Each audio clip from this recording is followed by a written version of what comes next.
Hi.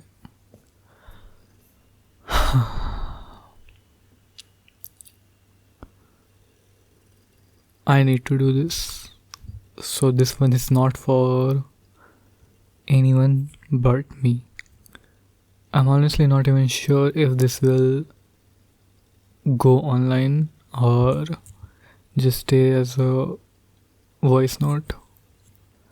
But I still wanted to do it properly. So I had to um wait for the proper timing and stuff. I can't record in daytime, so I have to wait till night when the office is empty. It's complicated.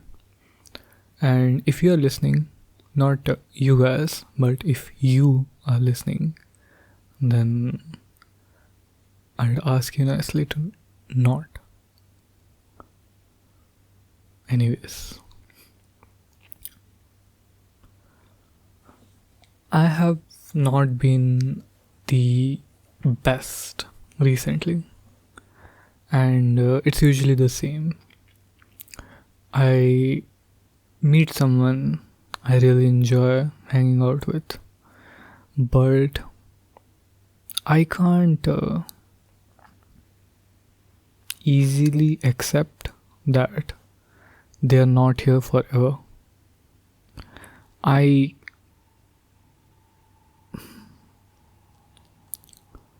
I can't seem to grasp that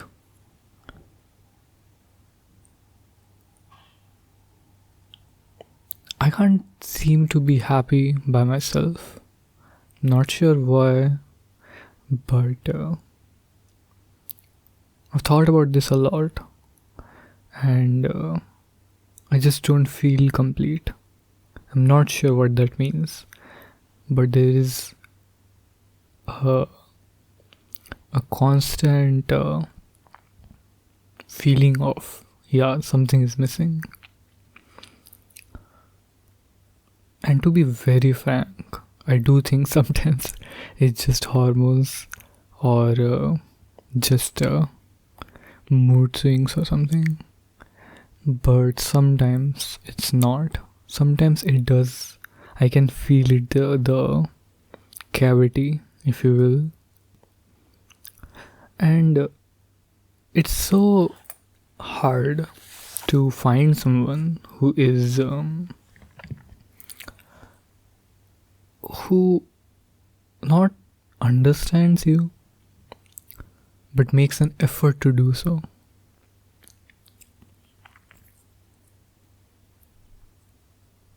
I'm not sure if I'm just unlucky, not at the right place,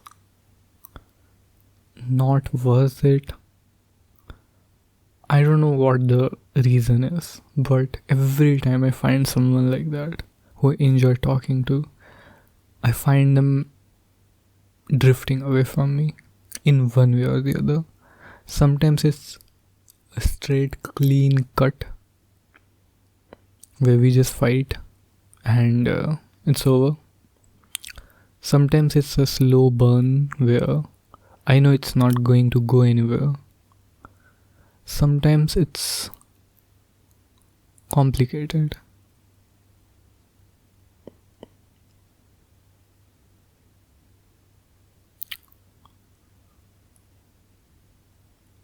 I so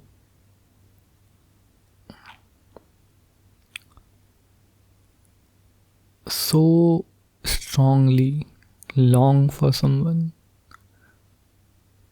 who is not going to go anywhere, who is not here for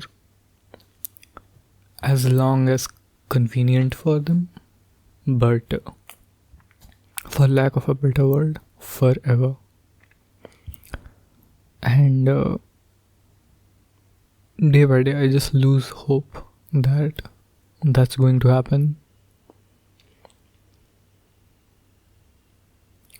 I've tried just accepting that this is what it's going to be like for me,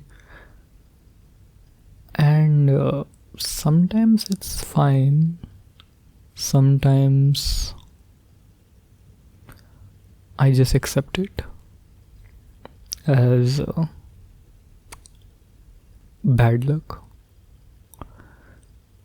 and sometimes it's not as easy. It took me this long, and I should have made this like a week ago, if not a month ago. But it took me this long because I kept, I didn't want to make an audio which others can't listen to. And I'm going to say something that I haven't really said that much recently, at least.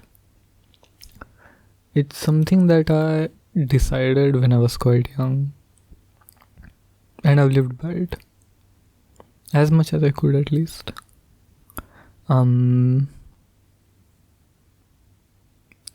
When I was really young, for some reason, I kept thinking about politics and just generally how we behaved as kids. And one thing really stuck out to me is when there is a problem, people usually blame the system or the others involved, but very few people are actually willing to do the sacrifice needed.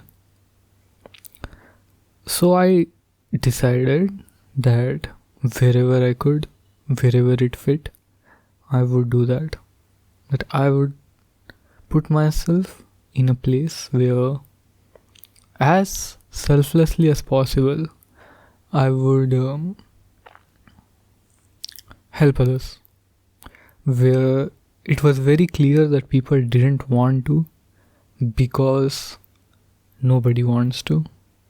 It happens quite often. And I'm happy to say that as I've grown older, I have felt it happens less and less. So that means more and more people, especially young people of my age, are willing to sacrifice their time.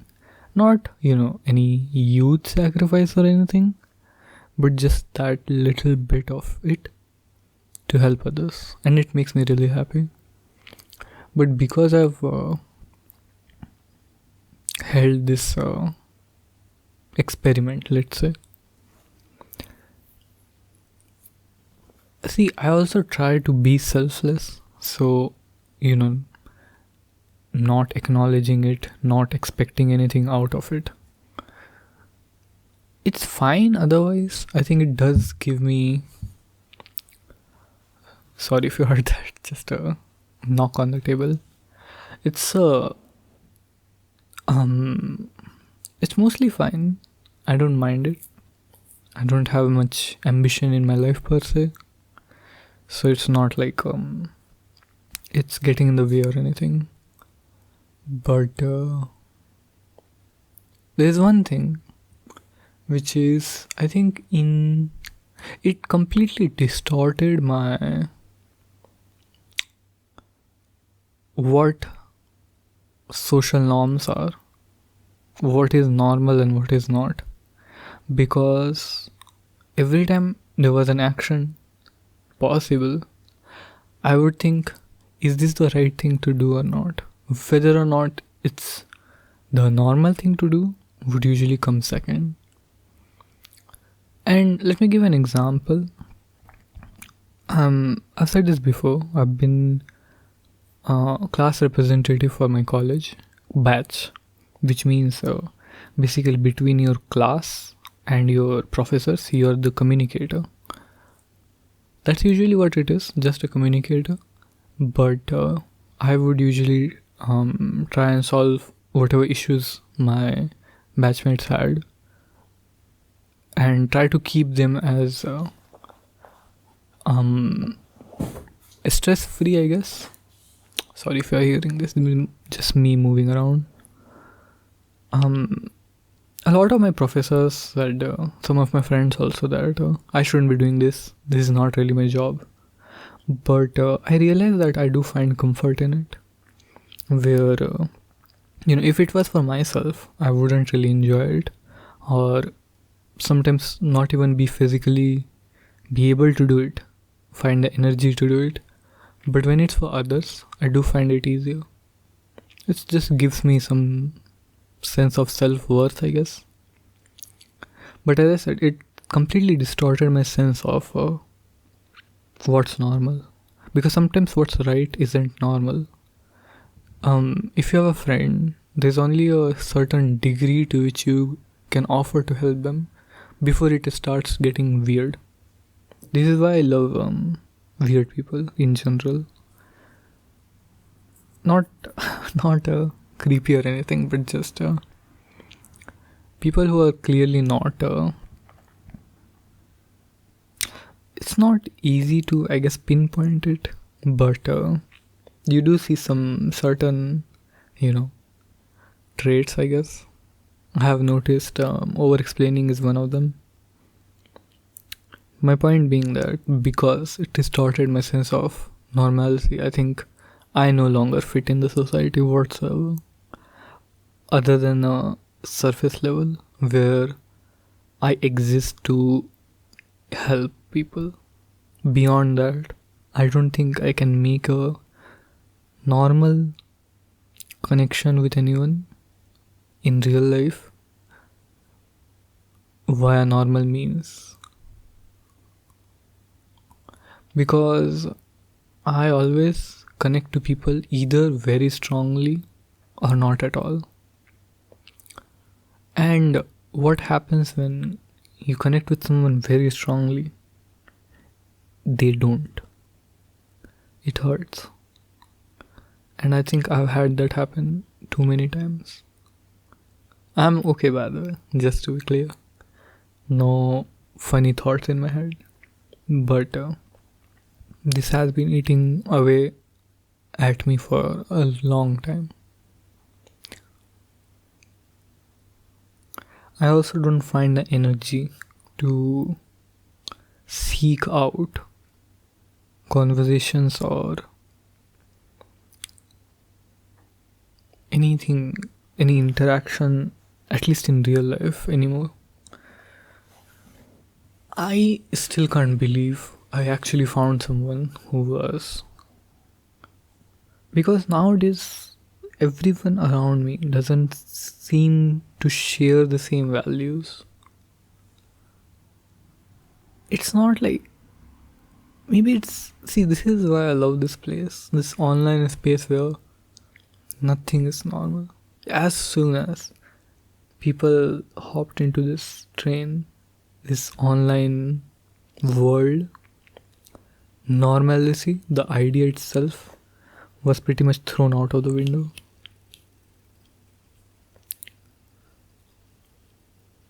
This is my home. I think I can be weird here. And we have been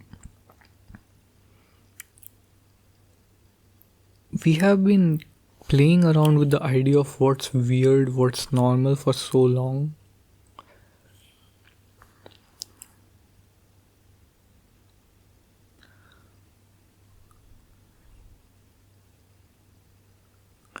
I also just think,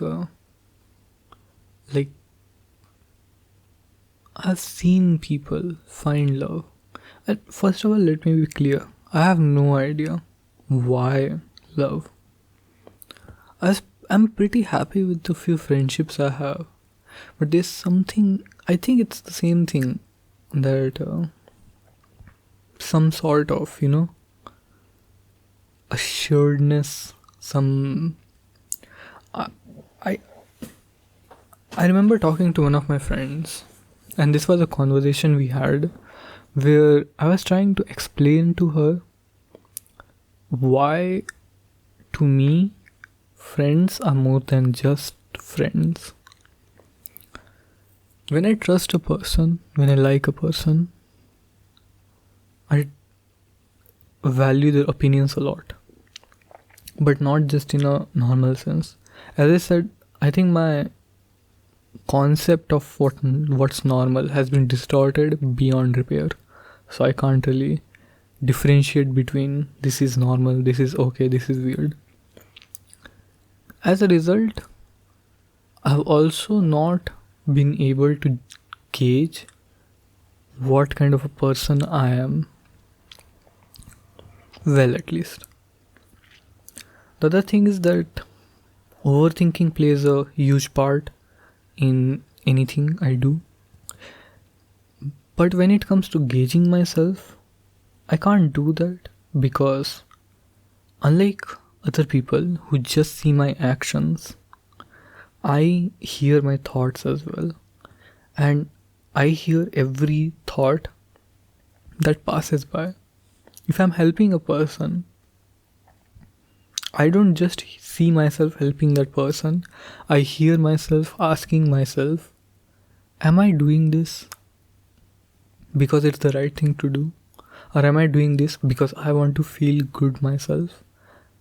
Or I am doing this to make others think that I am a right person, to gain other people's trust? Or I am doing this to cover up for what I am not? And 100 other things. Just in the span of trying to do what I think is right.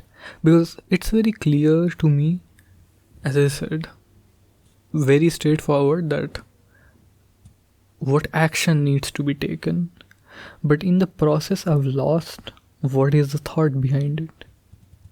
So when it comes to gauging myself, I don't know anymore why I'm doing these things. I know the original thought, I know the original concept, but not anymore. And I know it sounds very weird, but I can't bring myself to trust myself that I am doing this, any of this, for just out of the goodness of my heart. How could I? Just saying that sounds arrogant. And that's where my friends come in. Because when I know a person, when I trust them with everything.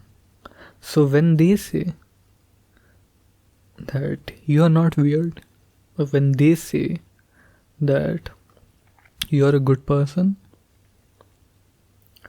I believe them. I will believe anything they say without a second thought. Is that self-destructive? Yeah, it is. But that's the best option I have.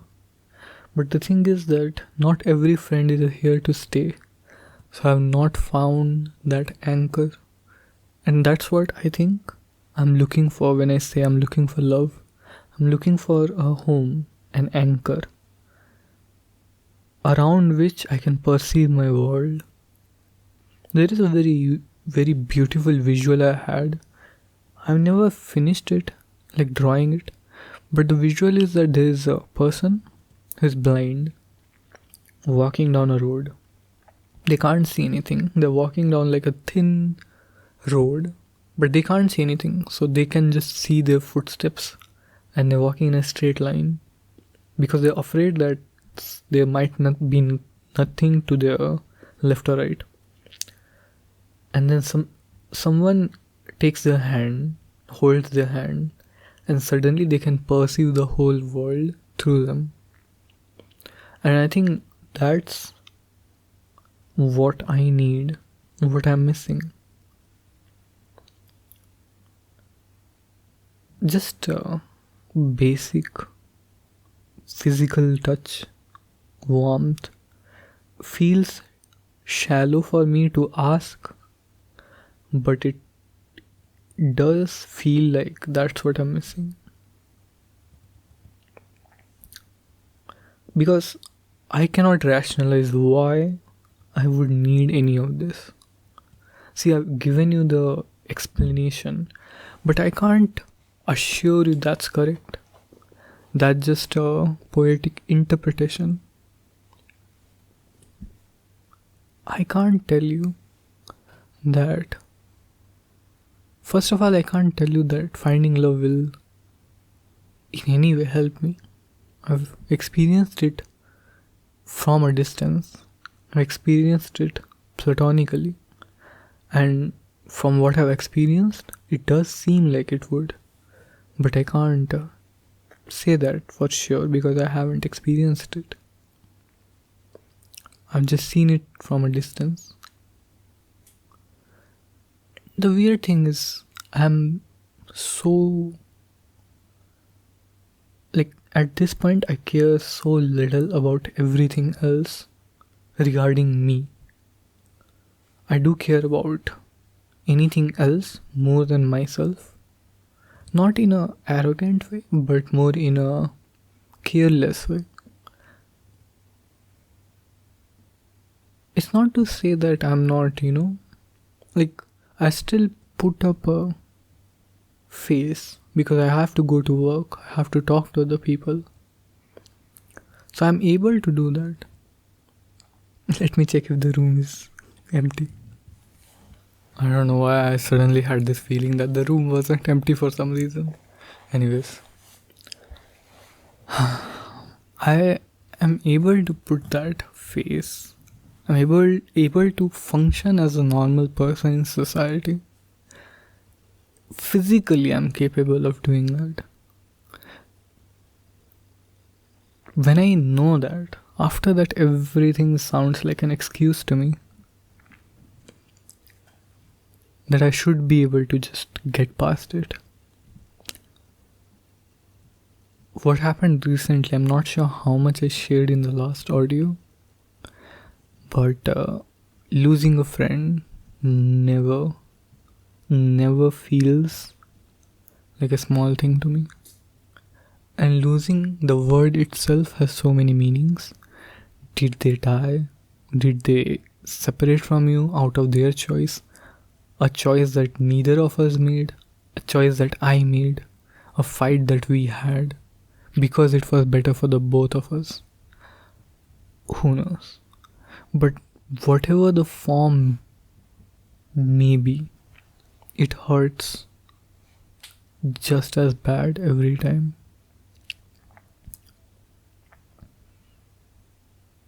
If you are listening to this, my question to you is, again, not you guys. You asked me, no, you said, I'm afraid how much it's affecting you. My question is, what will you do knowing it? The actions are not going to change. I don't want you to hate me either. So of course I'm not going to tell you this.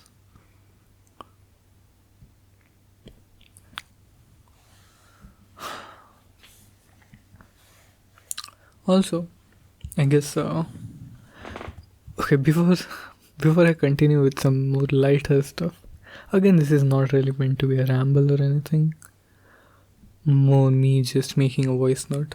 But first thing, I haven't cried in a really long time. Again, I think I mentioned this before. That's it. Okay.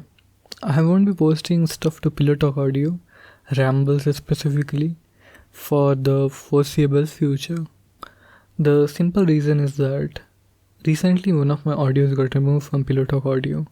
The reason being that it was, and for YouTube people, it's just a subreddit.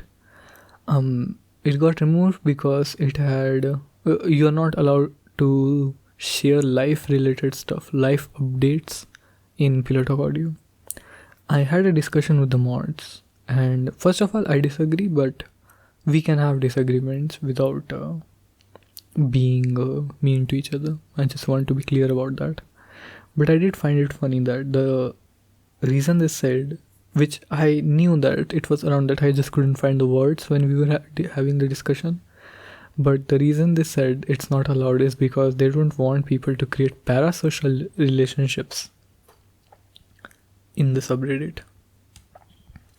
Which to me just is the funniest thing, because the subreddit, if you don't know what Pillow Talk Audio is, it's just a ASMR roleplay subreddit.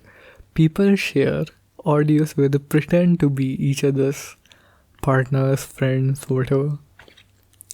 How could it just doesn't make sense.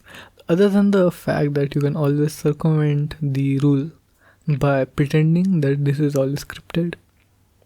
It just it's just so funny that parasocial relationships.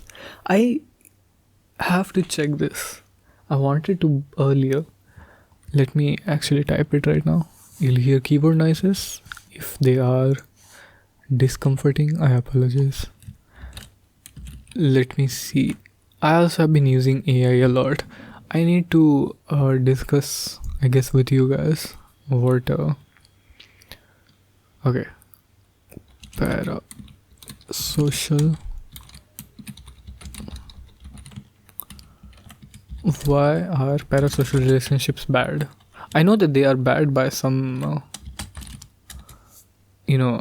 from a, what do you call it?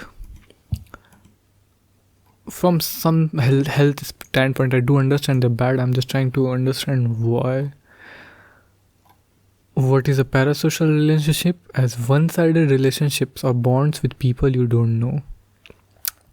That doesn't sound digital. From what I've experienced, at least, parasocial relationships really feel like they are a very digital medium. But okay, let's see. They can be fictional as well.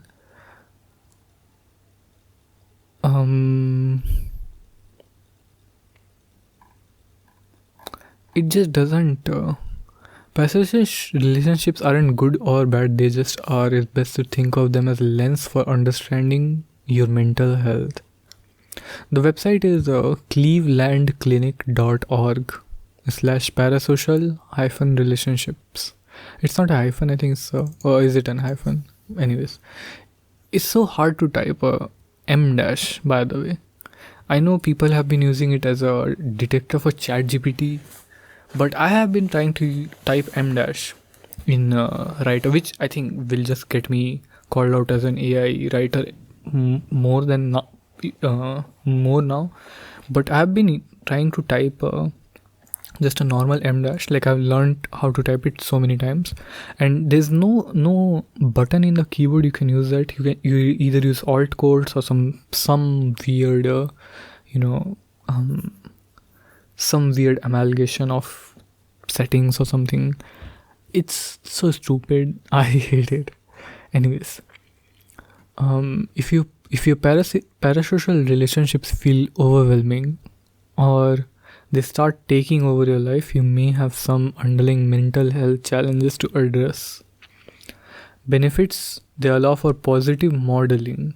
They ease loneliness. We can learn from them. They can be validating. They can serve as wish fulfillment. Risks: financial difficulties. That's funny. How much of your income is dedicated to maintaining your financial relationship? That's different from pillow talk audio thingy. Misinterpreting interactions you do have. And arguing about your parasocial relationship partner. The parasocial partner. Anyways. So yeah, I just thought that was funny. That because I think from a fundamental standpoint, these kind of subreddits are meant for those type of interactions. But okay. I mean, yeah, not gonna do anything about it. The only unfortunate thing is that Pillow Talk Audio was a very interesting niche where there were adult only. There was an adult only restriction, and there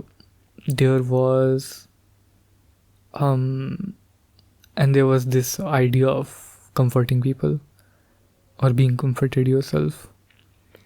This kind of niche isn't in many places in Reddit. For example, Audio Candy is another place I looked into, and it had minus in it. So I'm trying not to post stuff where I know I'm posting this on YouTube. I should go and make all of my videos for like only 18 plus people. The issue with that I find a problem with is it requires you to sign in, like like a Reddit, even like in on YouTube, you can just fake your age, so that doesn't like stop people. But if you want to watch a YouTube video I made, you need to sign in if it's 18 plus. I'm trying to remember if there are any other downsides. I might do it just in case. If nothing, I think my bio says don't interact, like for minors don't interact or something. But yeah, it was kind of interesting to see, it is just interesting in general to have grown up and not worry about my age anymore. Because when I was underage, I used to go in some adult subreddits, which if you're, well, you shouldn't be a kid listening to this, but if you are, don't do that. Stay safe. Anyways, I'm not sure where else I'll take this audio to, but I know I don't want to stop right now.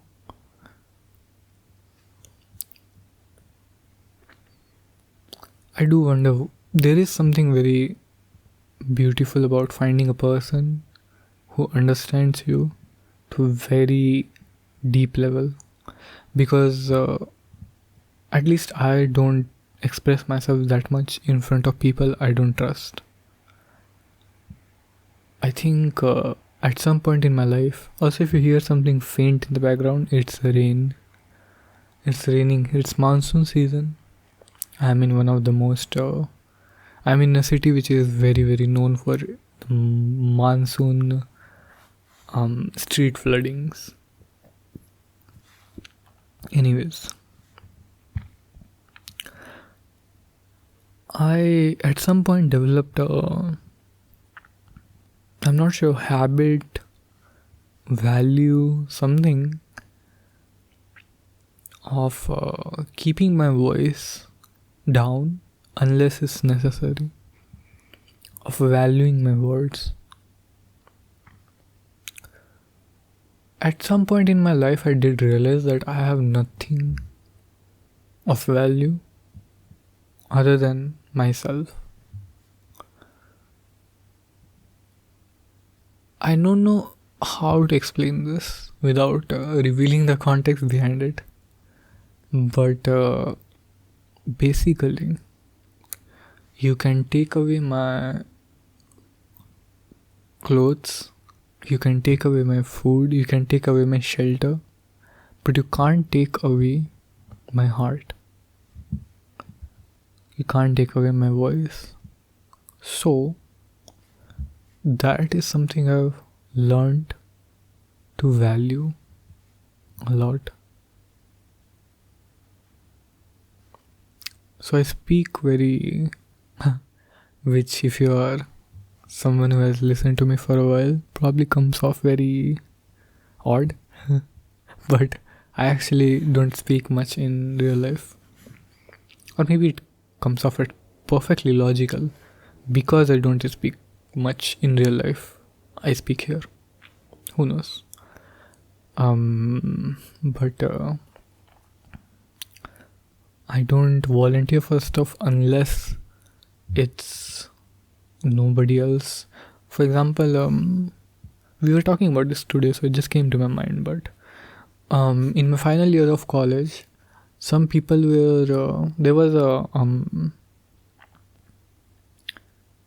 basically elections for the college student council chairman thing, and nobody was standing for it. So I decided to stand up, and as soon as I decided to stand up, someone else did as well. So I just stepped down. I didn't step down, but I didn't put any effort in the campaigning and stuff. I never wanted to put any effort in campaigning anyways.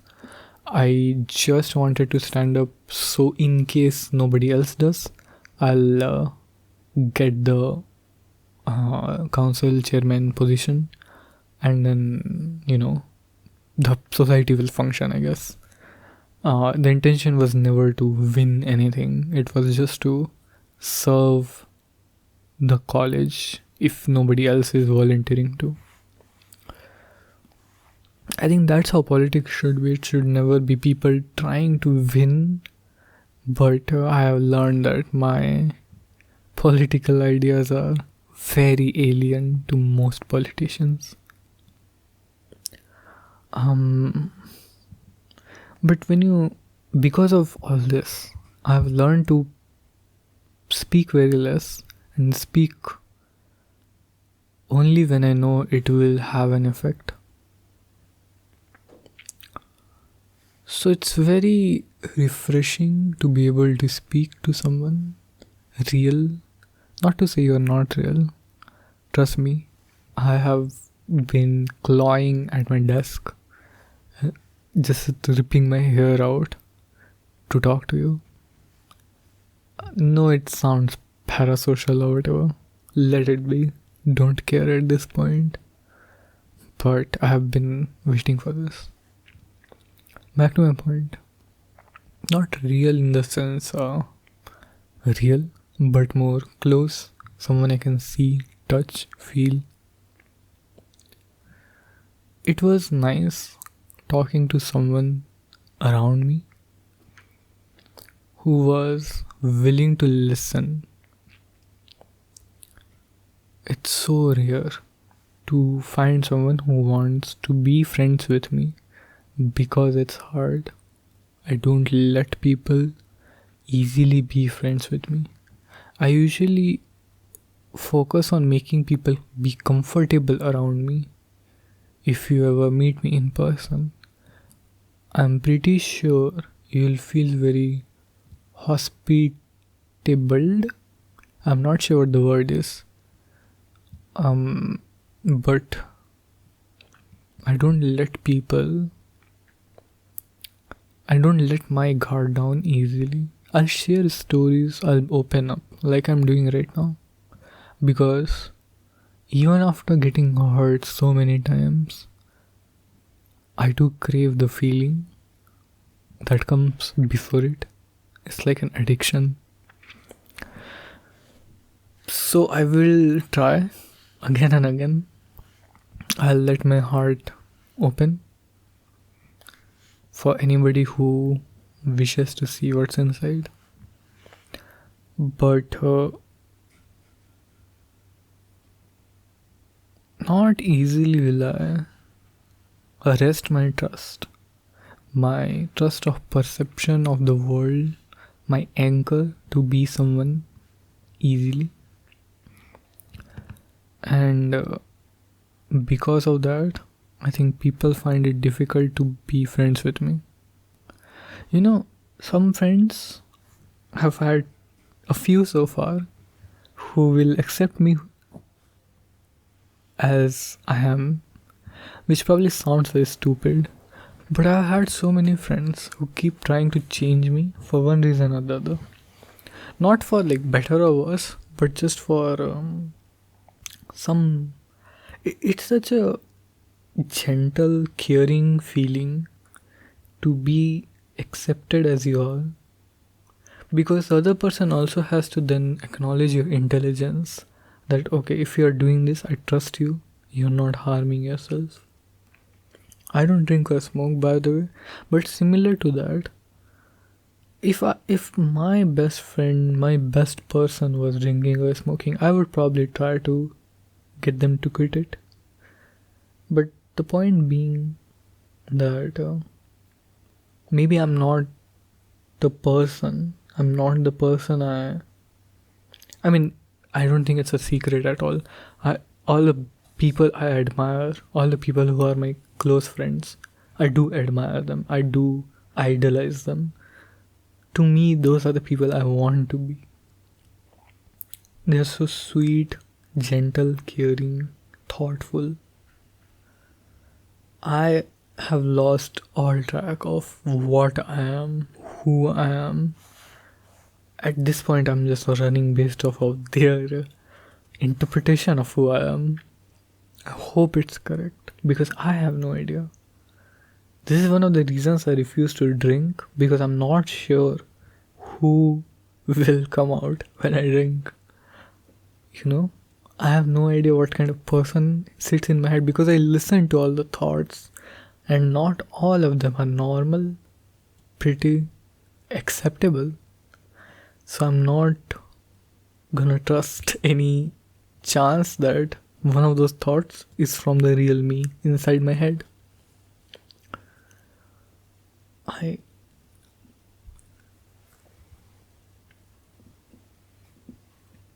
It's very hard to see someone live the life that you wish for. It's very hard to see someone find love when you have begged for it for years.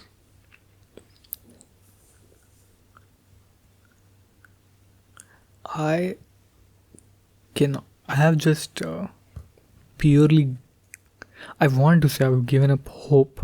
I know I haven't because I'll keep trying.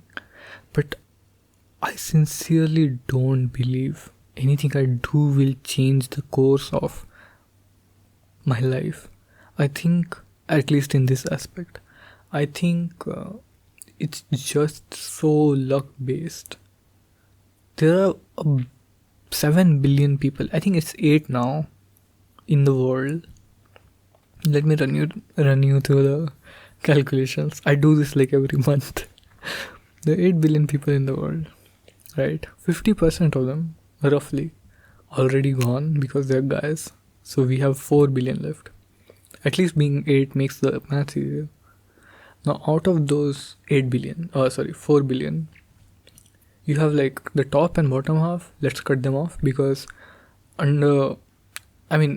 ideally, I'm 23, so I would love to date someone at least 22, and then at most, I don't know, 30.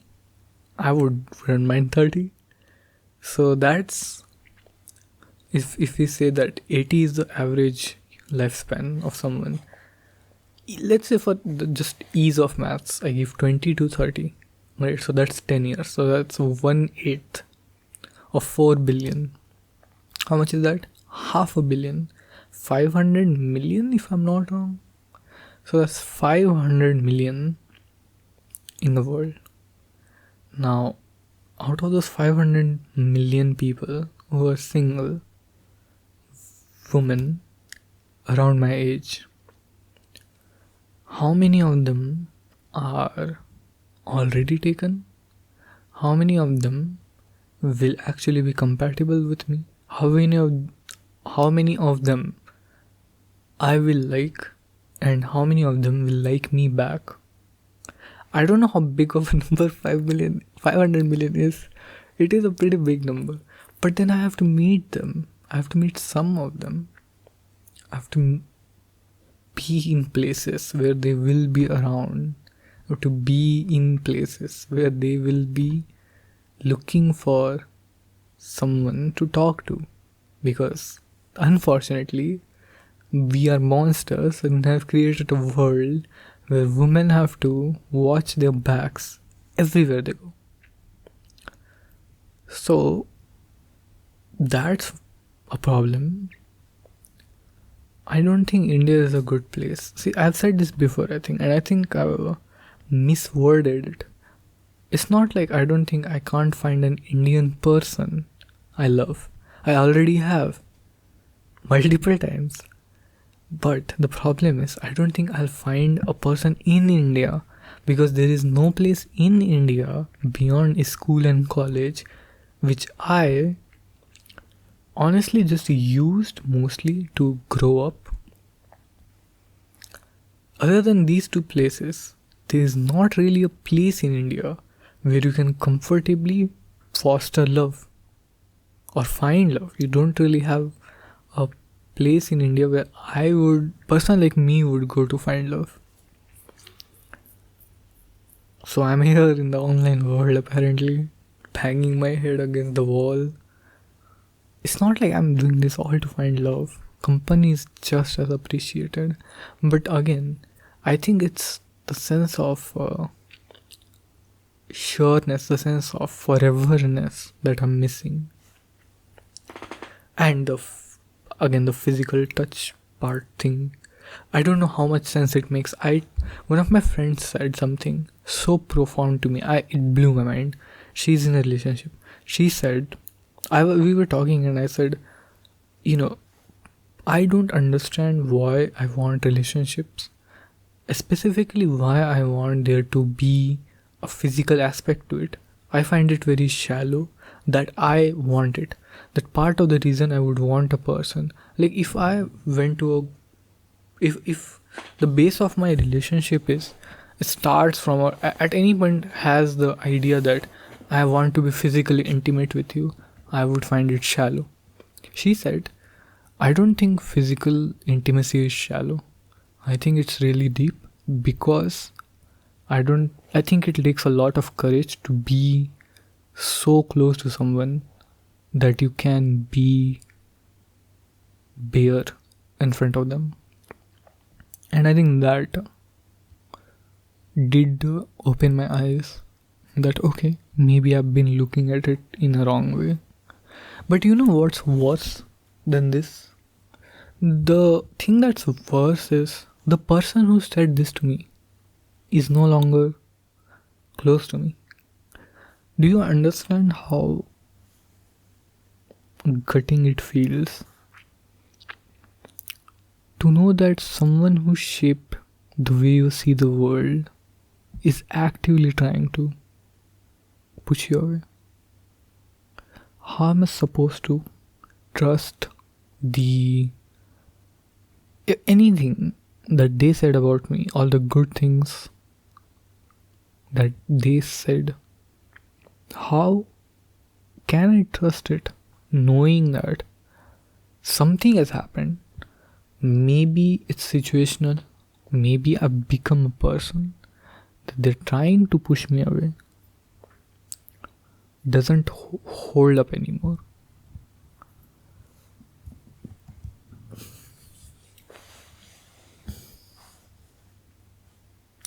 I'm pretty sure I don't live a normal life.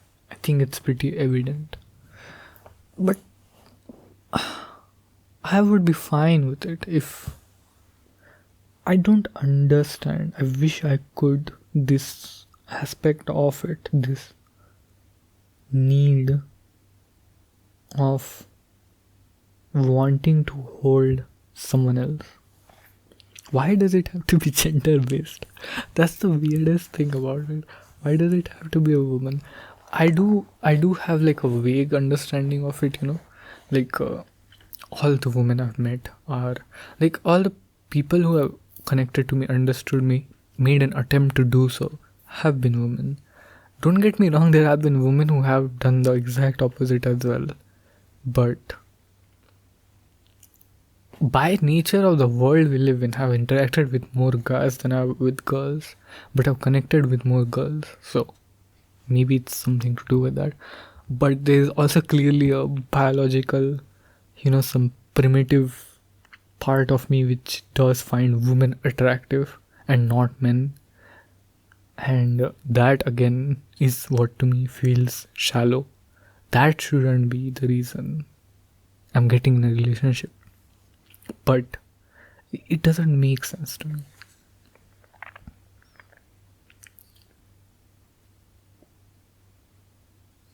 You know what else sucks? There is a chance that if I was just born a girl, I wouldn't have lost one friend. Which friend? I'm not going to say. But one friend exists which I might have kept if I was just born a different gender. We were having a discussion the other day with a couple of my friends, both of them girls. By the way, tangent, but do people use the word couple always as pairs or just a few? Like if I say couple of eggs, will you always picture 2x or 3x or 4x? Because I have usually seen couple being used specifically for 2, but I think it can be used for more than 2 as well. Anyways, back to the discussion. I was discussing, and somehow the topic of would you become a man if you could came up, and both of them said yes. I think at least one of them said yes. pretty like confidently that yes, there are only advantages and the disadvantages are pretty small. And I asked, okay, if a guy wants to become a woman, would you say like, or basically like, what would you advise that? And both of them said no. There is too much trouble being a woman, which understandable. But if I could have kept that friend, I would have chosen that. Is that to say that I undervalue how much pain and suffering women go through? No, of course not. But I think I've just been a person who finds self worth when I am in pain and suffering. It feels like my rent to pay to live on this world. So the more pain and suffering I find myself in, the more comfortable I find myself. Not sure if that relates to anyone else, but I have realized that recently. When I'm sick, I do feel better, weirdly enough. I never find myself comfortable when, I don't know, the positive attention is on me. At least not by people I don't know properly. That could be a bit jarring. As I said, I do like to keep my voice, my words pretty scarce in an attempt to make them more valuable.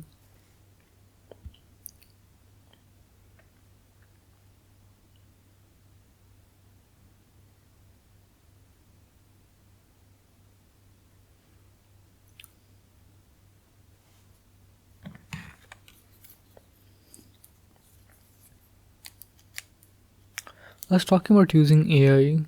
I'll just expand on that a little bit. The thing is that recently AI has been useful. One thing is I kind of use it as a pseudo therapist. AI can't be a therapist, but I use it more to organize my thoughts and see if there are any patterns or anything that come out of it. One thing I was doing was writing some messages that I would have otherwise written to my friend to AI, mostly to kind of organize them neatly, but it did give me a more like the AI wrote messages that made sense, reassuring at the time, still not lies, but like basically things to realign myself, to remind myself about the status of everything. The other places where I've been using here is to code a little bit. I am not a professional coder. Like I'm not. I don't have any official education in coding, any formal education in coding, but I do know how to code. The only reason I'm using AI to code is it makes things a little bit more easier, and it gives ideas that already exist, or rather it gives some methods through which should be done that already exist. I'm not looking at it for ideas, I'm just looking at it as a tool. It's still something I'm on the fence about how much I should be using it. I definitely don't want to over rely on it. I don't want to be in a state where if AI goes away tomorrow, I can't function anymore. I don't want that. But at the same time, it is a tool that is useful to the point where I find it difficult to not use it. But at the same time, people around me are using it. Okay, I am saying this, but if you saw the people who are using it around me, you would lose your mind. Because assuming that you are anti-AI to any degree, because people are using AI mindlessly. Literally every single person I know relies on AI for every single thing. It's gotten so out of hand. This is why I'm very concerned about the way I am using AI. Like I'm keeping an hawk's eye on my usage of AI, because I don't want that. I don't want that over reliance that other people literally near me are doing. I mean, what can I say? It's good to be back. I feel slightly better. I don't understand why this kind of stuff has to happen all the time to me. It's not the first time this has happened. Where, I mean, at least this time was much more, This time it came with a first aid kit. The friendship breaking apart. This time it was a person who was willing to give me some closure, but to her credit, in her own words, it's also her first time doing this. So, yeah, I don't expect her to make every right decision. I don't expect her to put my priorities, my feelings above something else, whatever is more important to her. But that's what hurts, to know that. And that's what has always hurt me, to know that something is more important than I am, to most people, honestly. I haven't really met anyone who has said you are the most important person to me, which is weirdly enough usually the opposite of how I function. If I am with you, I'll usually put you as the priority at the moment, because I think that's something that people do usually find very. People don't realize this until they've had this, but I don't think people show care to each other properly anymore. So I do try to give that to anyone who is around me, if I can. I'm not a perfect person by any means. I've barely been surviving this. You have no idea how badly I've needed to get all of this out of my chest. And trust me, not even a half of it is out yet. I can't say everything because, let's say I just wrote a contract where I said I can't say everything. But it's not like saying everything, putting everything in words will help. Neither will rationalizing it. So what will help? I'm not really asking for answers, mostly just thinking out loud.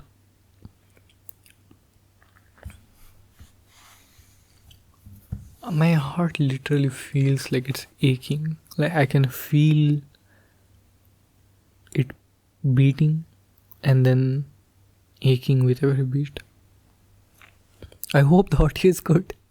I'm not sure. I can see some spikes. I can see it's really quiet in some points. I need to learn how to use a damn compressor. Audacity changed. I think I'm using version 3.5 or something. Past that, they changed how the limiter works, and I can't figure it out, so I just went back to this one. That's the beauty of open source software. You can just always go back to something. I started reading SCP again, and I started writing SCP. So hopefully you'll see some sick new SCP from me. If I do write it, I will definitely share it with you. I'm just looking at some Discord thing for a second.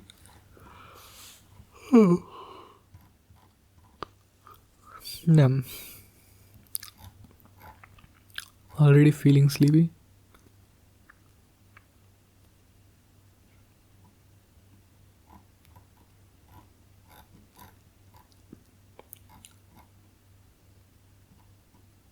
Sorry, I'm scrolling Discord.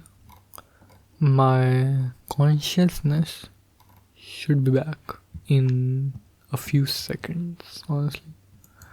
If there are people in voice chat,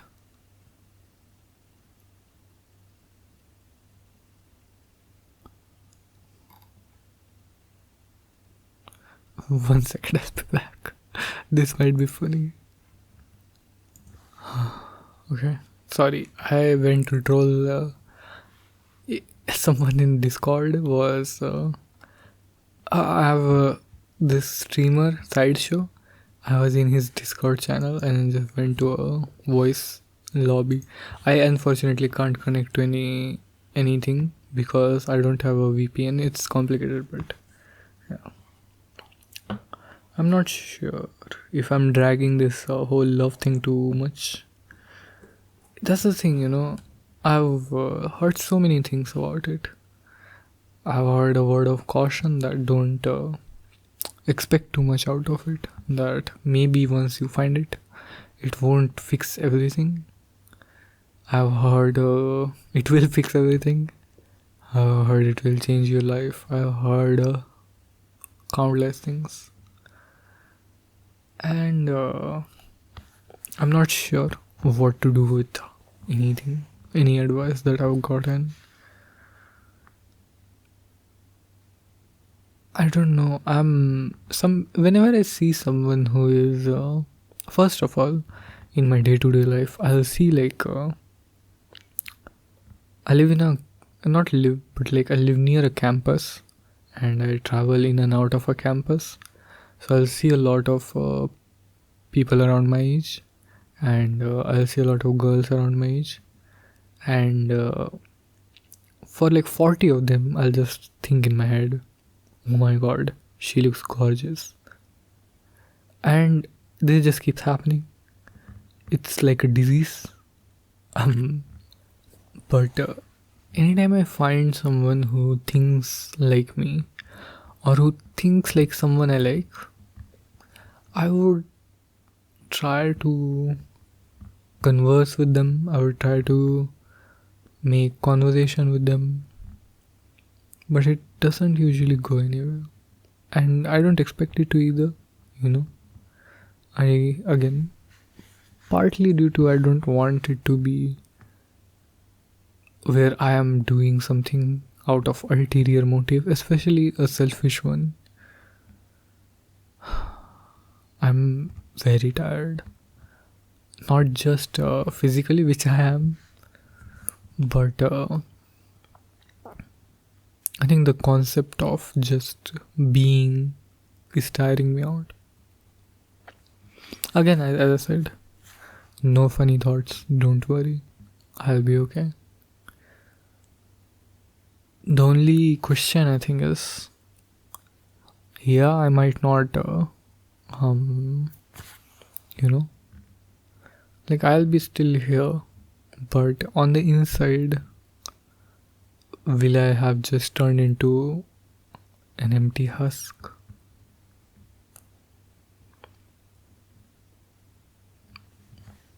It does kind of because I had someone for the past couple months to talk to.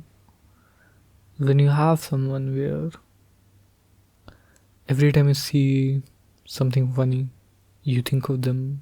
Every time you find something to share, you think of them. Every time you are bored, you call them. When they are sick, you're worried. When you are sick, you want to call them. When something happens, you want to tell them.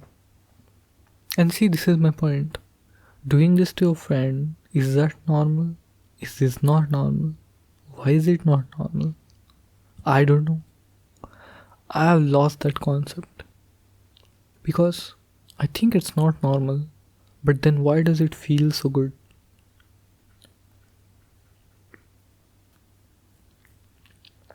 Sometimes it's normal. Other times it's not.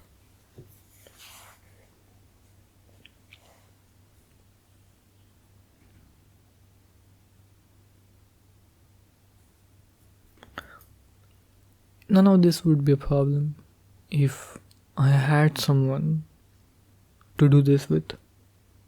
Permanent, forever. Where I wouldn't have to worry about what's normal, what's not. Because we wouldn't have agreed to do normal things. We would have agreed that we are not normal. It doesn't make sense to do something that's normal. So let's just be ourselves instead of being normal. Again, I do have friends who will let me do that. And I'm forever grateful for them. I think I would be half of myself if it weren't for them. mostly one person, but there is something still missing, and I'm not sure how to finish that, complete that.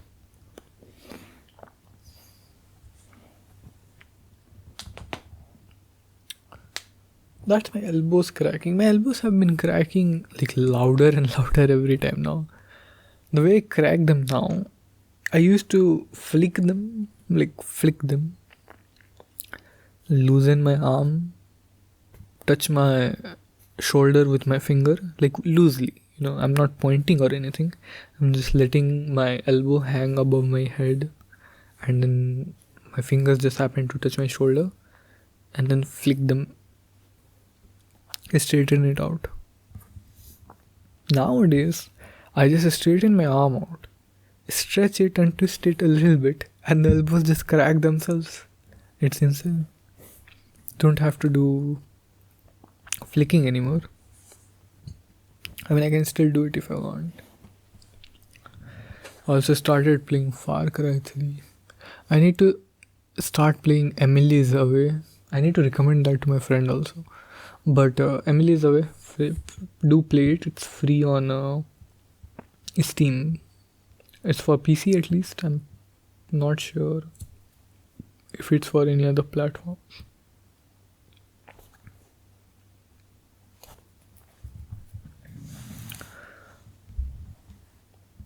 Is anyone listening to this point? I mean, you don't have to comment or anything, but I do wonder. I usually listen to audios while I'm sleeping. So around this point, I would have been out of commission. Like I would have been asleep or something. That reminds me, I also need to fix my sleeping schedule. For the past week, I've been trying to do this in the morning, and I just couldn't wake up early enough. Because of that, I just had to stay overnight here and make this audio. Because again, I didn't want to do it on my phone, which has much worse audio. Now only review will tell how bad this audio is, but I did test it before. It was okay, at least. I'll drink some water. I'm not muting the audio. Hopefully it's not... Some people said, not to me or anything, but I heard some people discourse that some people find it disgusting or gross. I hope that's... I'll just mute it, I guess. But I actually like... One of the reasons I started hearing, like going to audio subreddits is because I really like hearing the voices, the noises that women make when they talk. Humans in general. But again, I'm attracted to women, so I was like, I want to hear the women. So, sorry if this is like objectifying or anything. I didn't mean it in that way. Again, it's just a odd frame of mind when I was at that time, and I find it really, I don't know, endearing. Very, it's just something you hear in real life, right? And you don't hear it in like movies and stuff as much. It's like some imperfection, if you will. So yeah, let me drink water now. See, even now I'm tearing up, but I can't cry. I can't really answer for why that is. I also watched Smile 1 and 2 recently. Pretty fun films, I must say. I need to do this recap again because I know this audio probably won't be uploaded in like a normal way.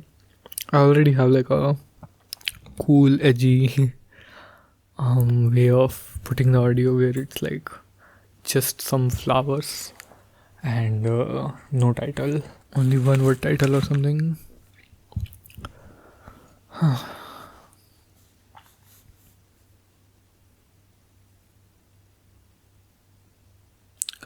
When I was in school, I had a crush on a girl for like really long. When I left, it kind of liberated me because I didn't have a particular person to crush on, right? So it opened up, opened me up for like, basically I saw the world more freely, I guess. I don't know how to make sense of it. Again, this is a mind of a already very disturbed, abnormal teenager, so bear with me. But I think there's a very stark difference in quality of life. When you are around someone you can see yourself being with, and around no one like that. Because when you are around no one like that, you feel the longing and everything, right? But it is in more of a fictional way. It's almost the same as wishing for a wow, wishing for a luxury car or something which you can't obtain. Like, it's so obvious you can never buy at least for me. Like, I'm just saying, for example, let's say going to space, right? That's something none of us can do, I'm pretty sure. Going to space is never happening for me, never happening for you, most probably as well. Like, statistically, it's most likely you're not going to space ever. Astronauts don't get to go to space anymore nowadays. Or let's say the moon, if we are being really really sure, right? Moon. What was the last time someone went to the moon? I think it was like maybe 20 years or something. Last moon landing, I guess. Apollo 17, 1972. That's nuts. I will talk about the moon landings and everything someday because I find it so fascinating. 1972, that's like 50 years ago. Oh my god. My point being,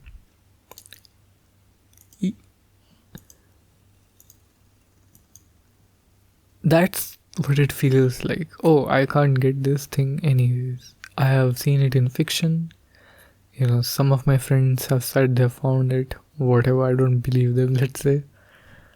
But when you're around a person, and in school it was like a really childish, it's almost like liking a celebrity, right? I'll grow up and I'll marry, let's say, Scarlett Johansson or whatever, right? It's almost to that degree of you're a kid, you don't really understand what you like, what you don't like, you don't understand, you don't see yourself living with someone as an adult, right? But when you are an adult, when you have gone through these phases in life, then you recognize that. So now when you actually are around someone that you can see yourself with, you see how close reality and your dreams can be. You see that, oh, okay, it is actually possible, so close, but so far away. And it just, this back and forth has just torn me apart in so many pieces. I am not sure if I have the energy to seek out. I'm not saying that I'll give up, but seeking out actively, that is something that I don't have the strength to do anymore, I think. I mean, still clearly I have something, I have some strength. I'm doing this. Is this seeking out? No. When have I done anything in the normal way? You know how weird it is for anyone. I know, I'm not saying it's weird if you do it or anything, but societally, especially from where I am, I can't explain to anyone what I do.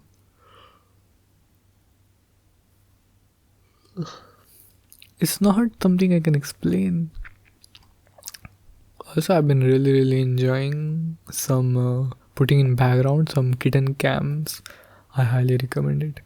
Just search cat cam or kitty cam on YouTube and find live videos, and you'll just see like cameras.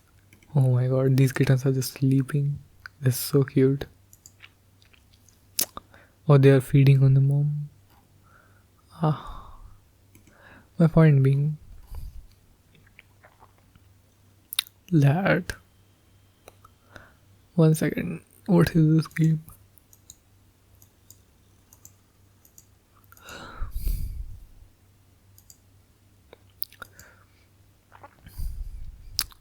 My point is that I want to find security. I want to find some level of safety.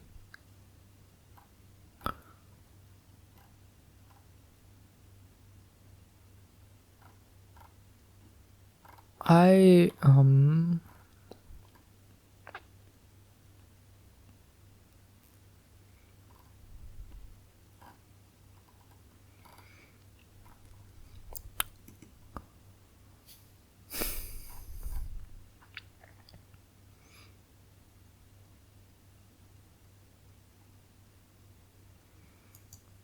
try to find some sort of escape in media and whatnot. I started reading SAP. Started watching horror films because of that. But every time I lift my eyes up from the screen, it just flashes everything all at once.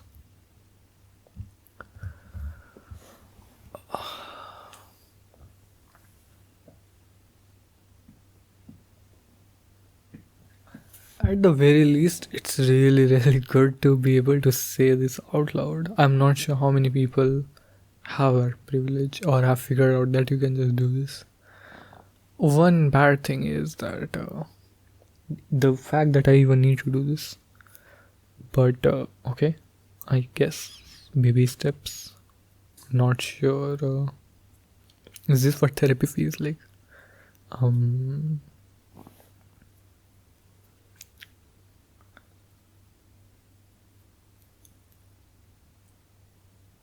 My hair has been falling recently. Like a little bit too much. More than usual. I've never really gave much thought to like hair fall. I've usually just shrugged it away.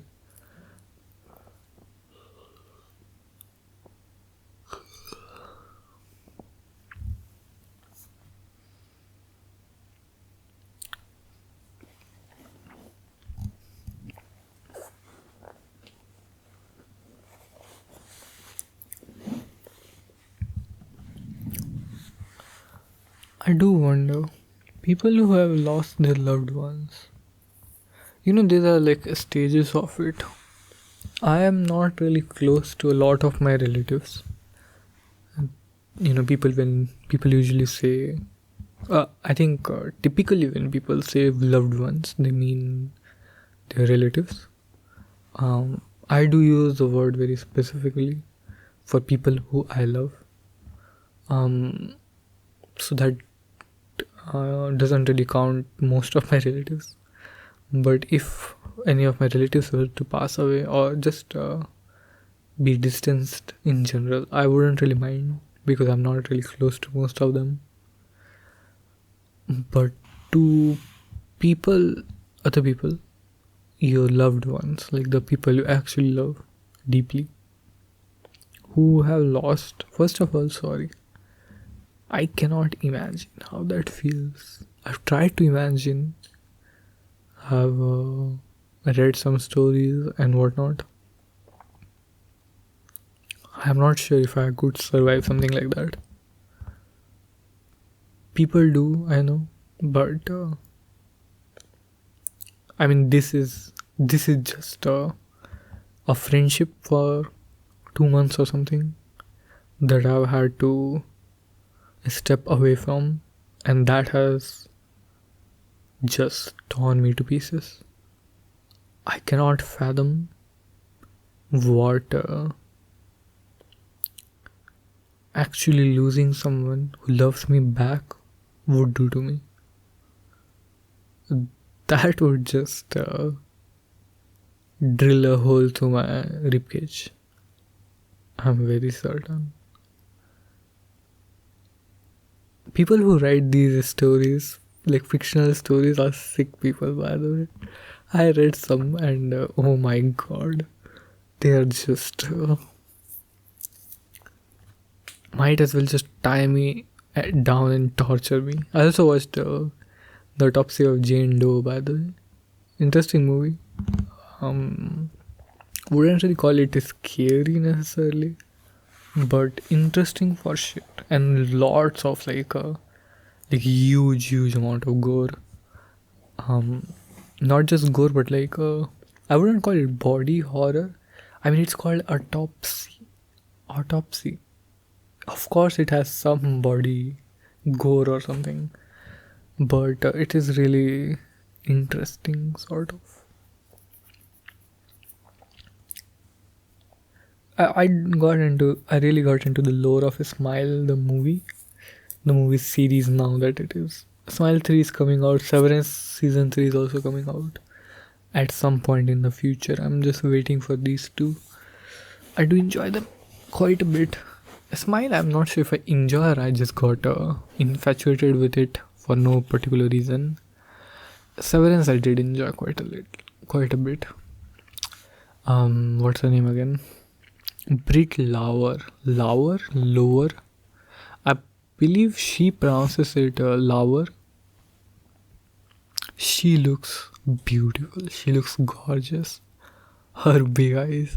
Her eyes are so big in some scenes. They look like I can swim in them. Like big eyes, and then they have like so much texture. She looks so beautiful. But yeah.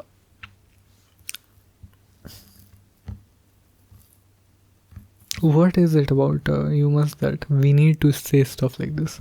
Like, there is no particular reason that I need to share this with anyone.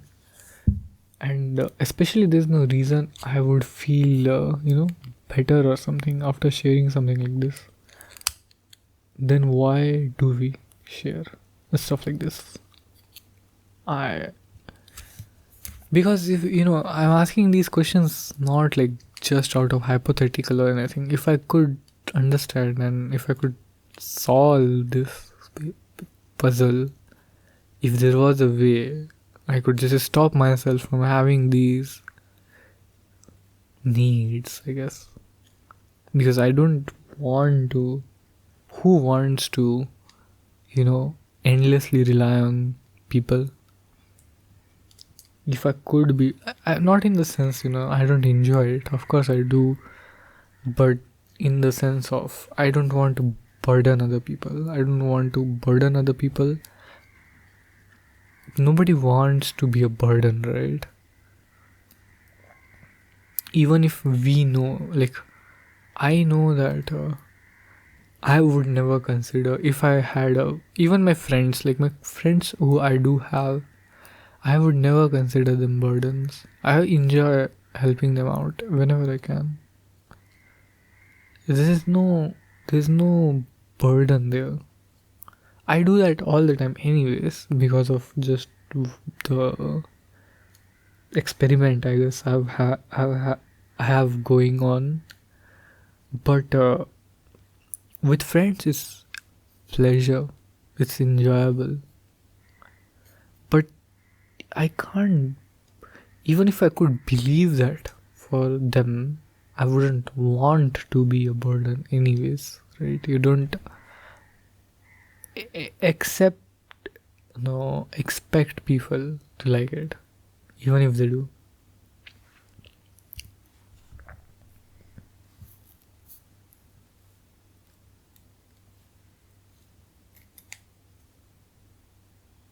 It's also very weird to have like this degree of closeness, like a measure of it. How close are you to someone? Like, I want to ask you, if you are still listening, you stupid dumbass. Again, not you guys, someone else. Like, I would love to ask you, how close are we? Or how close were we? I guess. Were we super close? Were we best friends? I know we weren't best friends. I did consider you one of my best friends because I don't have anyone.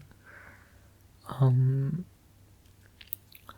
was I one of your top three close friends? Top five? Was I never your close friend to begin with?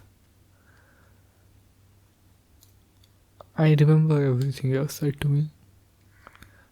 Um, I love that you went away and then you came back through the door just to say this to me. You mean something to me.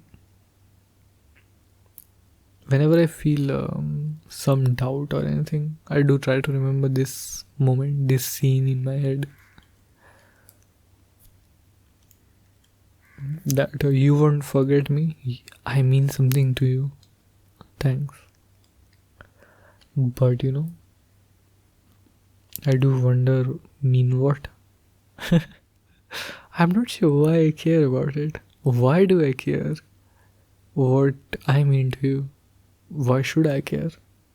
Why can't I just say, yep, you decided to be friends with me on your convenience, and then said, we can't be friends anymore on your convenience again, and that's it.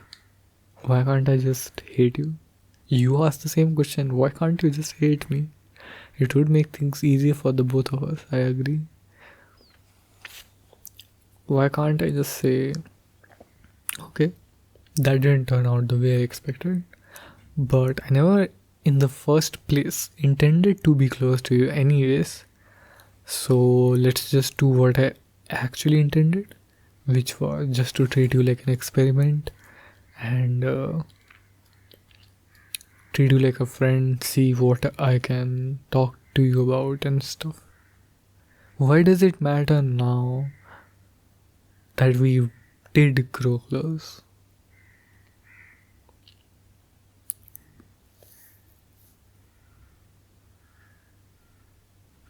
You have left a mark on my life that I can't erase anymore. And then you left.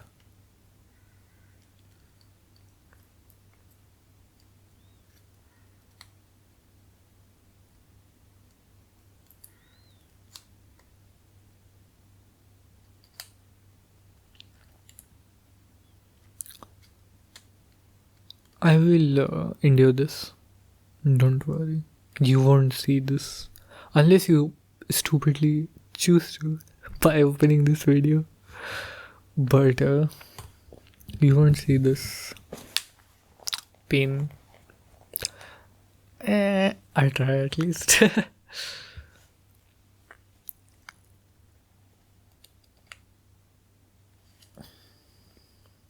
And to anyone else listening to this, I'm not sure why you are. Maybe you are just another friend of mine. Thanks for them listening to this. You should know you have no obligation to. I'll make another one which I don't know, ask you to listen to something. Like the usual rambles. But this one was, again, for me. This wasn't for reaching out or anything. This was just to lift some chest off my lift some weight off my chest.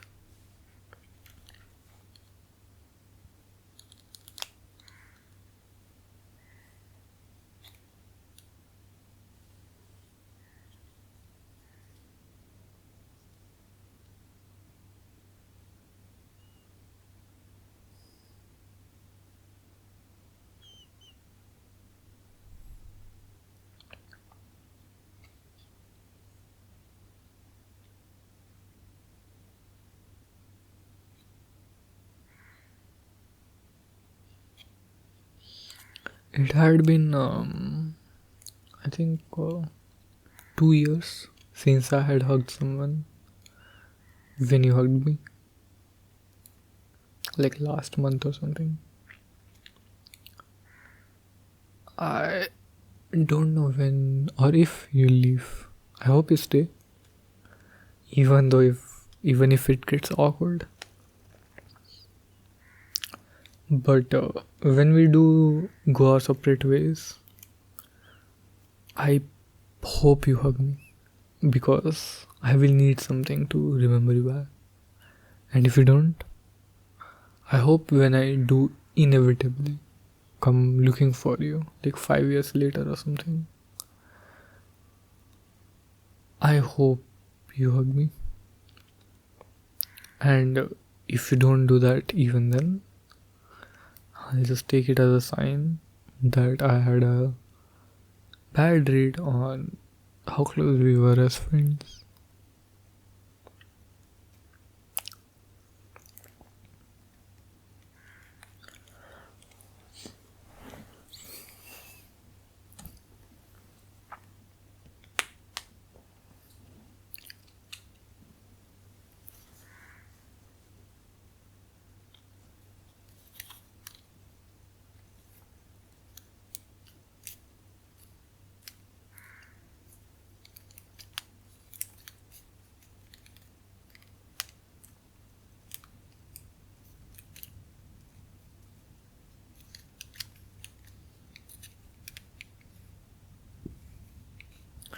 There are very experienced people when it comes to dating and love life.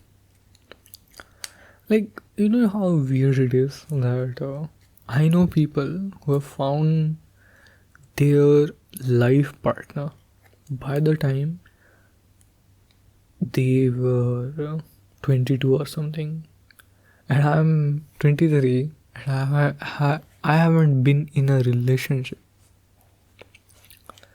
I know it's probably not that big of a deal, but damn, sometimes it feels like it.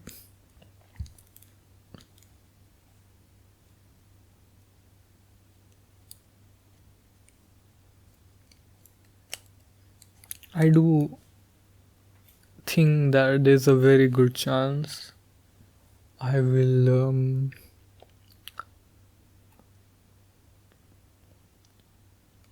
have to live my life alone. I'll have to spend my life alone. Not alone. I know I have friends I can rely on. I know I have friends who will give me company forever. But you know what I mean when I say alone. When I say alone, I mean that. Again, I think best, easiest, quickest way to explain is I won't be the most important person in anyone's life. No one will ever say that you and only you matter the most to me in the world. That shouldn't be a big deal when you have people, when you have friends like I have. I am genuinely grateful for them because, again, without them, half of me doesn't exist. But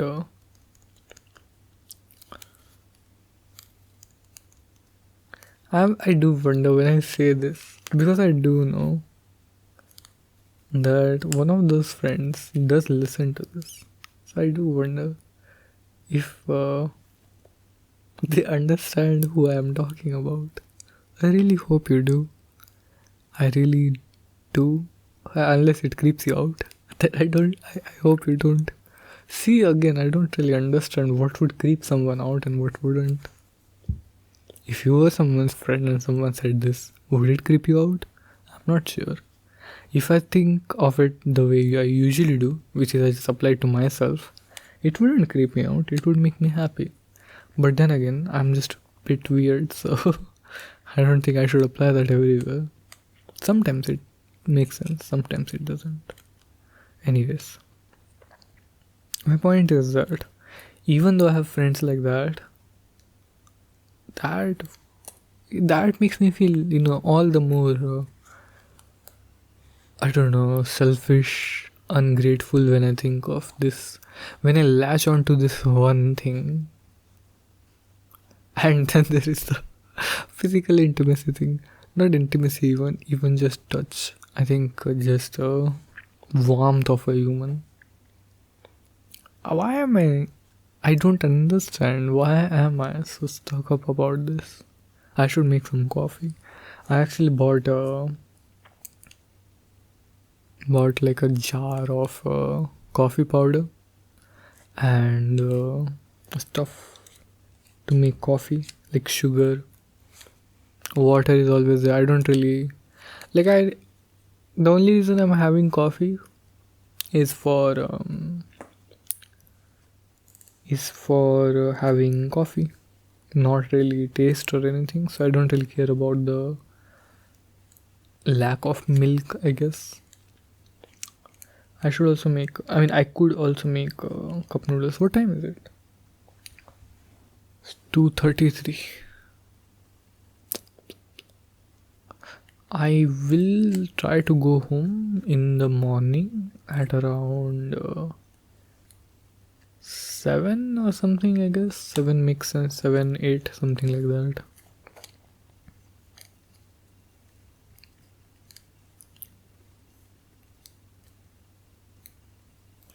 In most other aspects of my life, I have been fairly happy with the cards I have been dealt. And it's not like I have a perfect life or anything. Clearly not, I'm crying about it here. But I don't have the worst either. I've gotten into a pretty good college. My career is not being forced on me like a lot of my peers, a lot of my classmates. They didn't get to choose their careers. I did. So I'm pretty lucky in that department as well. Academically, I was a pretty good student, and as I said, got into a very good college. I'm currently doing a job I think most people would envy, and I never felt in a career way or in a, I don't know, success way, I guess. I never felt threatened. I always felt I would carve a way out. Pure because those things feel like they are under my control. Those things feel like I can do something about them. But this I can't just carve a person out of marble who is perfect, who will fit my needs, whose needs I will fit, and who will not be taken. I can't do that. That's not in my hands. It's not in my hand. I might meet the right person, but at the wrong time. Maybe they are going through something. Maybe they are in a bad relationship right now, but they just don't know it yet. And I wouldn't want to disrespect anyone's relationship, even if it is clearly bad. So then I would move on, they would move on, and years later, I might think, oh, what could have been? I can't. This is not in my control, and so far everything feels like it's going against me. This doesn't feel like it's in my control. This doesn't feel like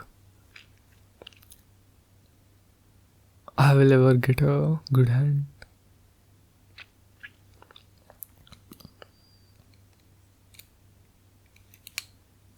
I've already gotten hurt enough times. As I said, I still, even after that, I still do crave it, I guess. Enough to open my heart again and again to other people. But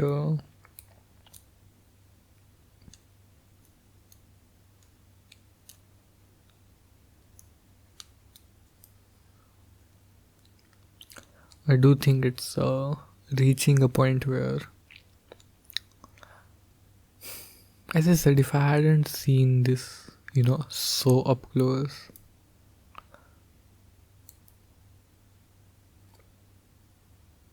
if I had just believed that such a person just can't exist, someone who actually puts in an effort, I, from my perspective, these people just look like angels. Just caring, sweet, empathetic, understanding. You don't find these people easily, do you? I am not sure.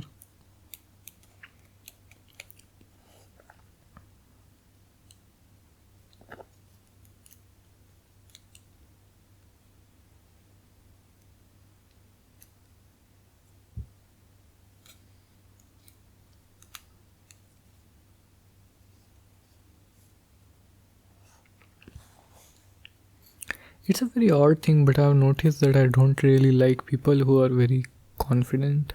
Not confident, but very confident. Like, I have friends who are confident, but in a way that is very humble and charming. Like, you can tell that, first of all, it doesn't show very obviously. It shows in the way they talk, but it doesn't show in their words. Like, they'll say something confidently, but they'll leave a room for anyone to correct them. And then there are things where they will say things confidently, and they will set their foot down, and they will say that this is where I stand and you can't change this. And that is so badass. If you didn't hear it, I said that is so badass. Because how are you both so approachable yet so immovable?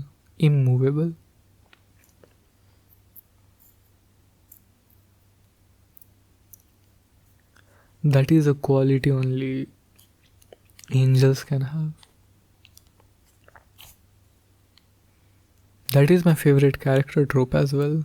If you have seen, Your Briar is one of my favorite characters, and most of my profile photos are of her. The character trope of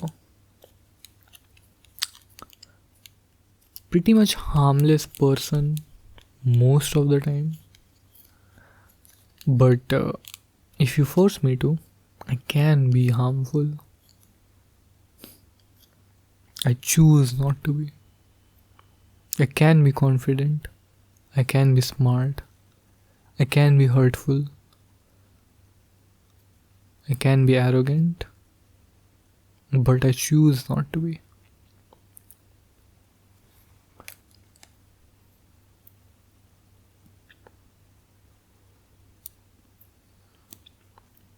What do I choose not to be? I'm not sure. I think only other people can tell.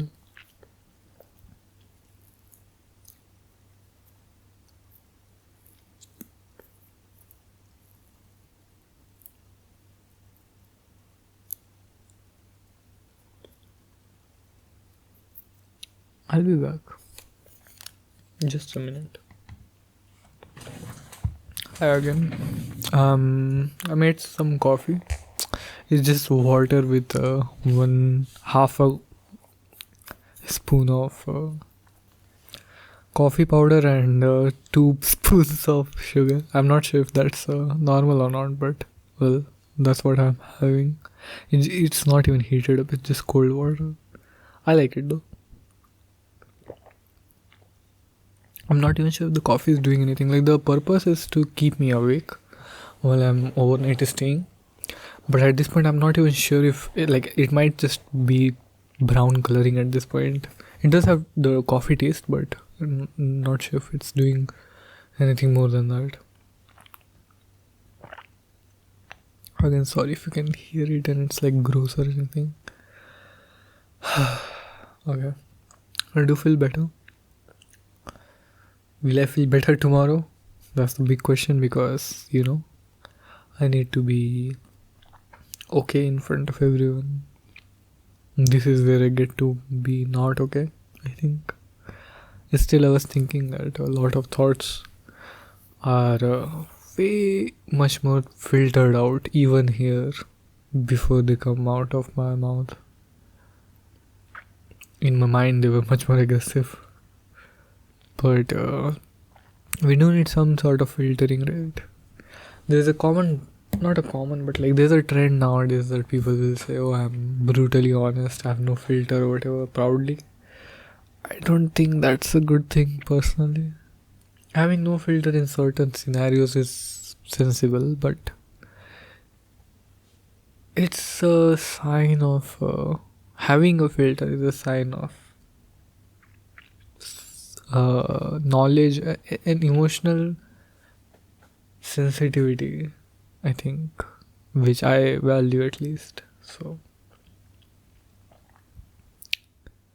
people, this is part of the confidence thing. There are people who are confident and they can say things confidently, and I'm happy for them, no shade towards them or anything. But as I said, I do like people who aren't unconfident but choose not to be confident. That's such a niche thing. I'm not even sure if anyone, I know some people who fall under that, but it's such a little. Oh, there's honey in the table. I could have used that as well instead of sugar. Is it healthier?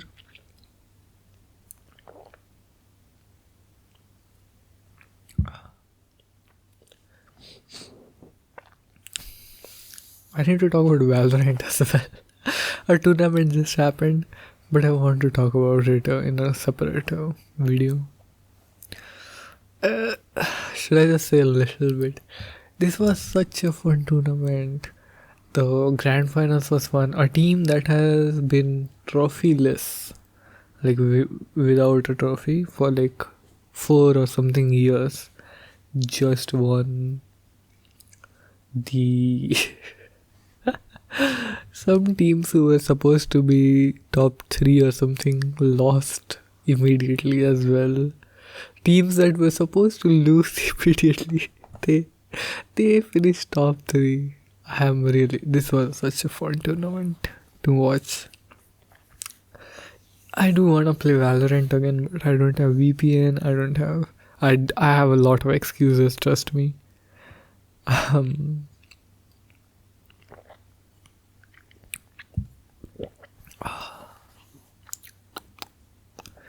Marvel Rivals is nowadays what people are playing. The cool kids are playing. At least that's what. Oh, I bought the rain boots. I think I've said this before, but I bought rain boots and they're so useful. I was thinking of all the purchases that I've made that have changed my life. The top of that list, other than my laptop and my phone, I think those are granted. Phone, surely it's less of a purchase, and at this point it's more like a house. Like, you have to have one pretty much. So I'm not counting that. Same with my laptop, but sure, you can count my laptop as one of them. But other than these, the biggest important purchase that I've had is not the mic. Actually, I'm sorry for the people, but actually wireless earphones improved my quality of life so much. I'm not gonna tell the brand because that will sound like I mean I will sure, but no endorsement or anything.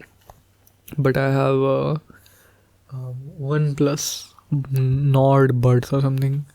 Whatever, any works. But my point, the first one that I had melted. I think I've shared this story before. But my the first wireless earphones that I bought melted. But anyways, the point is that I'm thinking I wasn't thinking of pursuing further education, but I'm suddenly thinking, should I? The thing is, I won't be able to pay for it. Um, like if I want to pursue education, I would want to go outside the country, and that would be expensive. The other thing I could do is like a part-time job instead of education. I just want to go outside the country, that's it. Whatever excuse I can cook up for it is fine with me. Education, part-time job, whatever.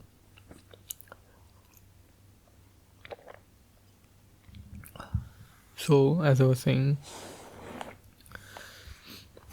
what was I saying?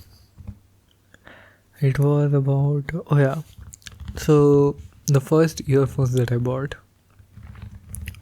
the education thing by the way just completely randomly came to my head. Anyways, the earphones definitely changed because then I could sleep with them on and I could listen to audios. To this day I listen to my friend's audios while sleeping. They help a lot, or while walking from my work to home or something. Then there would be my water bottle. I bought a 2 liter water bottle, 2.5 or something, I think, and it is so good. It is. I just fill it up once. It's so stupid because it's just a water bottle, but it's really, I don't know. It's just not having that for 1 month or something, and then having that was game changing because I didn't have to go and fill water every time I had to drink water. Then it would be rain boots. Rain boots are so good because I don't have to worry about my feet getting wet, dirty, having to wash them every single time I come back home. These are basically boots that wear over your normal shoes, and you just put them out. I should have just bought like proper rain boots. These are more like shoe covers, but whatever. Same thing achieved basically. This one does take some effort to like take on, take off, but other than that, it's fine. What else? Mic. Mic is one of the biggest. Mic is definitely above both water bottle and rain cover shoes. Because after this, I could do creative stuff as well as just normal stuff. Because I wouldn't upload an audio that would be hard to listen to. That I wouldn't do. But yeah, this is almost 2 hours now. I mean, most of it I've been like pausing and speaking.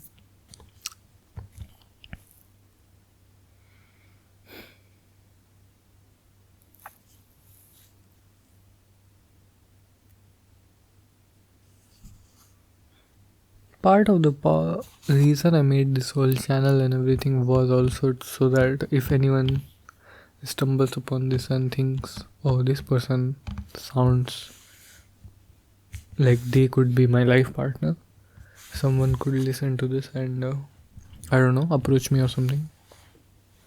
Probably not going to happen, but plus it's kind of fun to do this. Does definitely help mentally in some sense. Can't really tell you exactly what, but some odd something, it helps.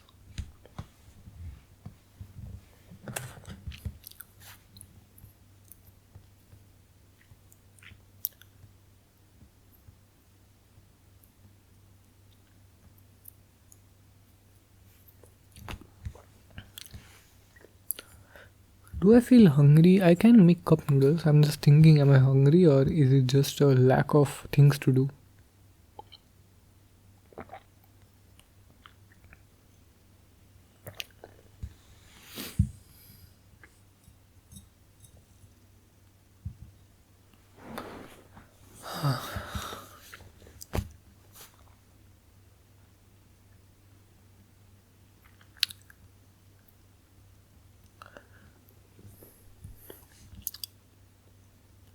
Let me open up some stuff I've written.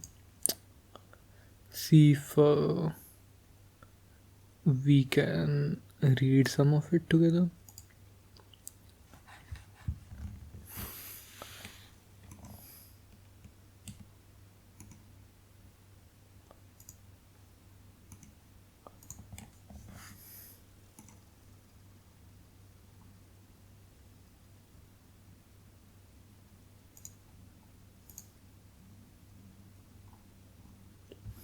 I'll just read this. I mean, these are no particular order or anything. Just gonna read them one by one by one. See if you know, get interested in any of these. Let me open.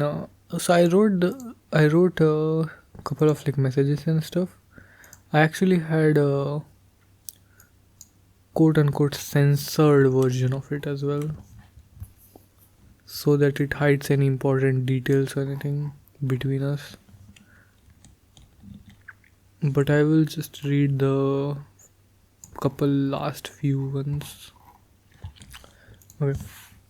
I smiled, you smiled. I knew it would be my last for a while.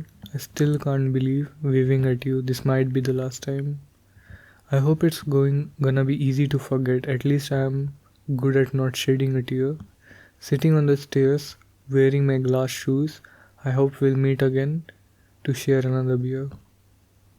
Yeah, it hurt like a fall from the fifth floor, but I'd do it happily once more.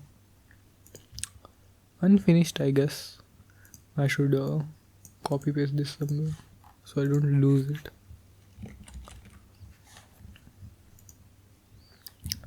Okay.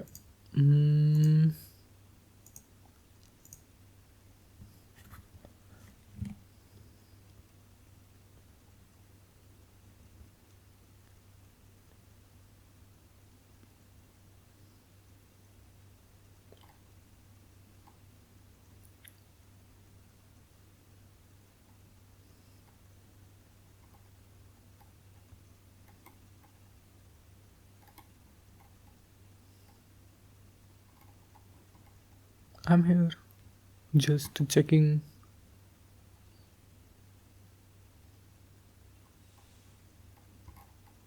Okay. There are two sets of messages. That's it. One or two. Not sure how much of this will be shareable, but I'll read. If I suddenly stop, you know why. Wow. I did not think I'll be adding more to these, but it is getting difficult. I don't feel the same. How could I? It is not the same anymore. But it stings to feel that now there are things I can't say to you. Do you remember when you said to me, I won't forget you, you mean something to me? Is that still true? Did you ever think of me as a close friend? If something were to happen to me, would you care? Would you want to know if I succeeded in finding what I was looking for in my life? I know the answers to all of this because you already answered to me, but I feel something changed, and since then I'm afraid to ask. And even though I know the answer, I you sit right beside me, yet I miss you. I hope you never have to suffer this, but I hope you understand. I hope you sympathize. You made my life so much better, and then this. I know how much you care about me, I think, so I'll try to be better. Thanks for being my friend. And this is the second. I have thought about this for long, but Only now I am writing this. I'm not even sure why. But I think you being close to me, talking to me, joking with me, smiling around me, punching me, is hurting me. It would be easier if you just went away. I'm struggling with this conditional distancing where I have to keep guessing whether or not this is acceptable anymore. And if you were gone, I would just mourn you and our friendship in peace. Now, I'm not sure what to do. I'm sorry. I know sometimes I put you in difficult situations. You did the same to me, so I guess we could call it even. That's it. I mean, there are more. Maybe sometime I'll share. But yeah, for now at least, that's it. Let me see what the censored version of the last message is because the last one is actually quite nice. If I can share that, like if it is good enough.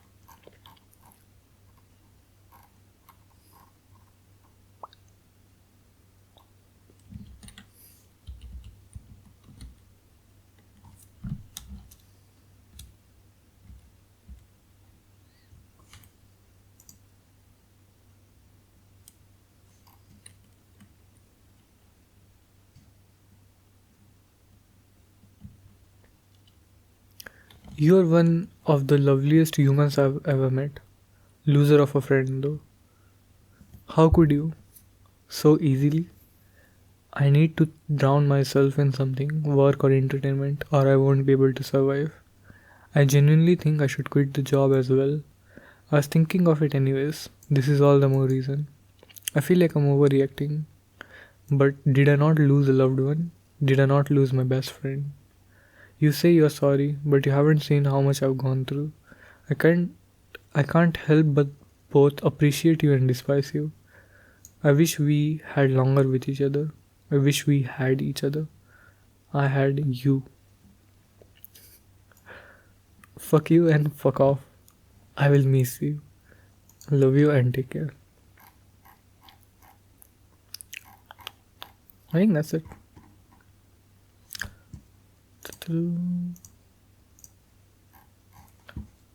These aren't meant to be read, but why are you listening to this anyways? I mean, thanks for listening if you are. It somehow it does help. Does it not say that? I swear.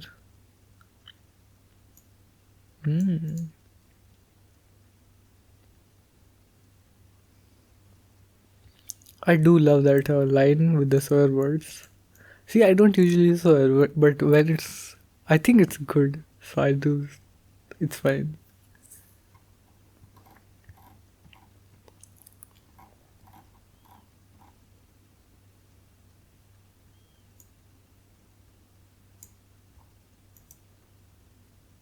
I see it now. I'm not losing my friend, I'm losing a part of myself. I don't know how long it will take for me before I heal from this. Maybe a month. If I heal from this.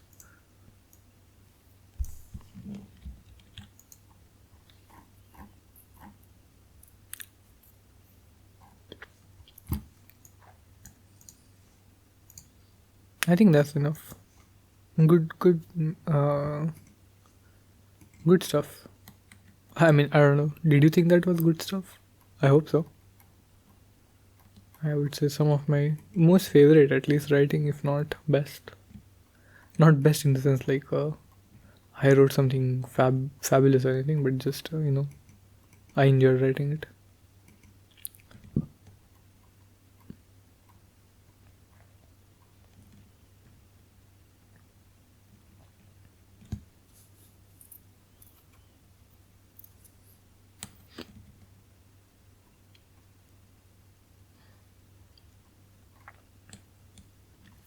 And I've been trying to write more in general, not like something specific or anything. But I've been like trying to write something, but just like when I start, when I sit to like write or whatever, it just doesn't happen. Kind of getting frustrating. I guess a writer's block or something.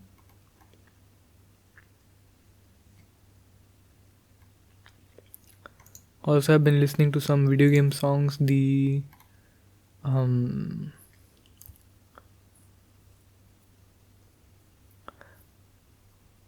GTA 6 trailer song called what was it called again? Hot Together. By what again? It's such a like unique name.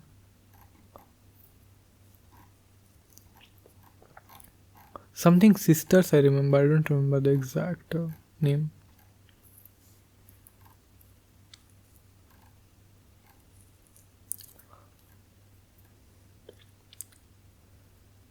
But I will try to do the VPN thing tomorrow. And try and what do you call it? Do the VPN thing and play Valorant. I really miss it.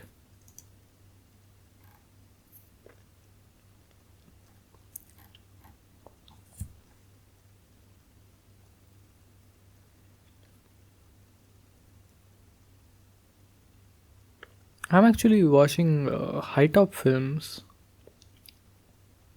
It's high top films is a YouTube channel. I think he's it's one of those like people who are like really passionate, but like not my kind of passionate. Like so it's fun to watch. It's like a fun watch for me. It's a popcorn watch, I guess. I think that's a term or something. But yeah.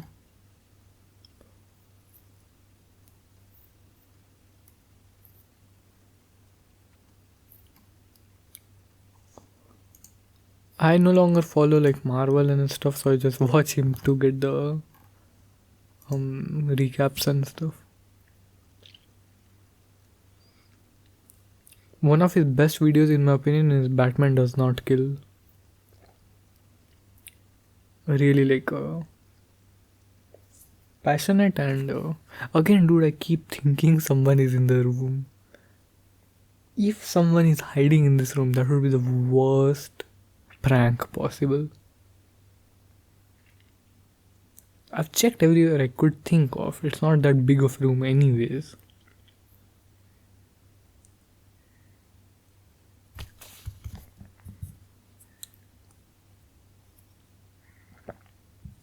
I should start making like half a cup of coffee instead of a full glass.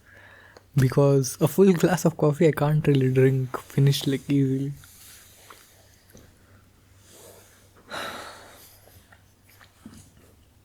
Usually I would have probably like ended the video here, but not feeling like it today. I'm thinking now that I'm not gonna be uploading these to like first of all, I want like a rebrand, basically. Make some changes, make it aesthetically different. Probably like different flowers or something.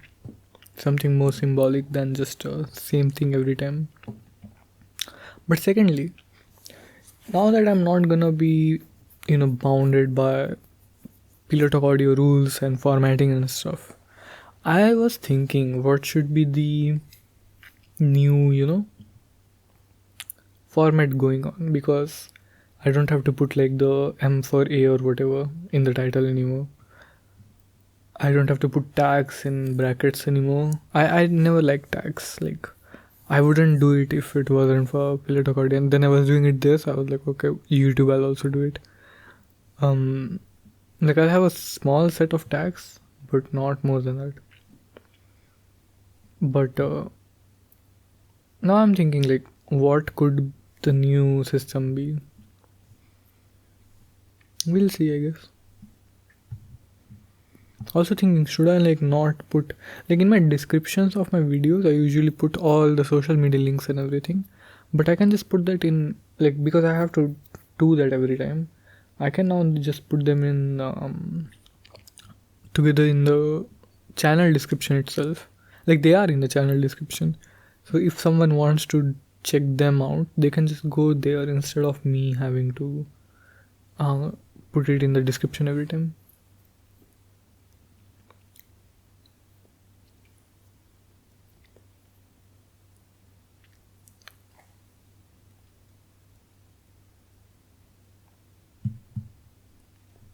Is Far Cry Blood Dragon? I played Far Cry Blood Dragon today. I'm wondering, Far Cry Blood Dragon open world. Is it open world or not?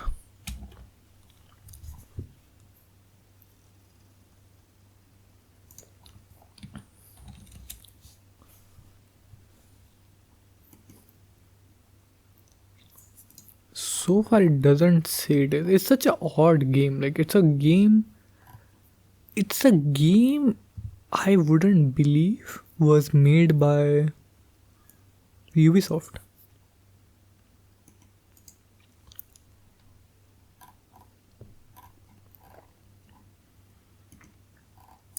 One thing I really hate is the way in video games the directors of stuff get lost unless they're like there are handful of people who are recognized, like handful of video game directors. There is Hideo Kojima, probably the most famous one. um Todd Howards, is that even his name? There is David Cage. Who else? I mean, there are a few more, but these are like the biggest names. And as soon as you go like one tier below, David Cuckman, maybe like, did he do Last of Us? The guy who did God of War. I think he did Last of Us and Spider-Man. Did he? Maybe I'm wrong. But see, that's my point. Like, video game developers. Oh yeah, a lot of Japanese developers, to be honest. From Nintendo to what's his name? The guy who did both Tetsuya Nomura, who did a lot of Final Fantasy, and did he do Kingdom Hearts as well? And there is what do you call it? I'm forgetting his name, but the guy who did Dark Souls. Okay, let's see.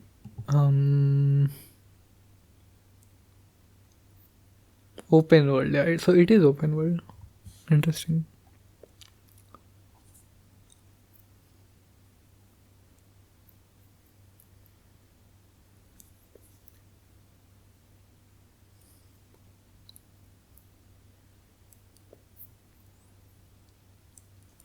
It's like such a odd DLC, like Far Cry 3, because it comes out of nowhere.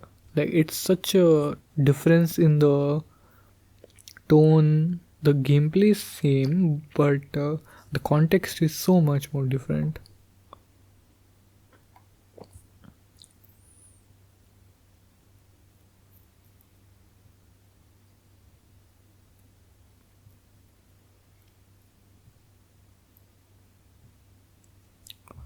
Wait, there is a game or there's a remaster of this as well.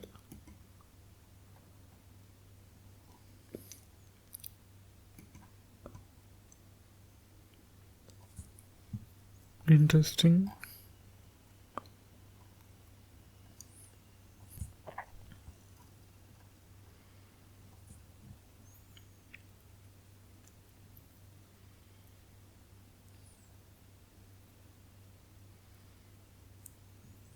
Sorry, I'm just reading at this point. Please enjoy the silence.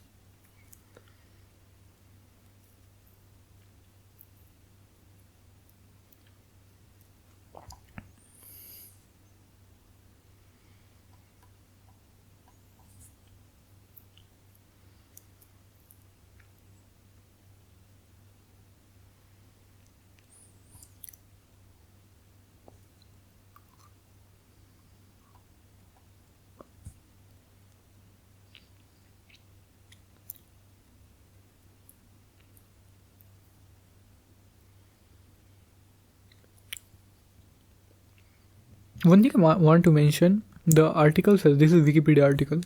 It says the island is an open world that is about half the size of Far Cry 3. Well, literally, it is true.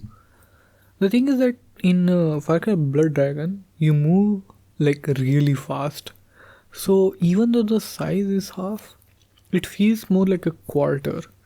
Because you are moving so fast, you can traverse through one point of the map to the other in far shorter time. So it doesn't really feel like it's half as large. Practically, it might as well not be twice as large.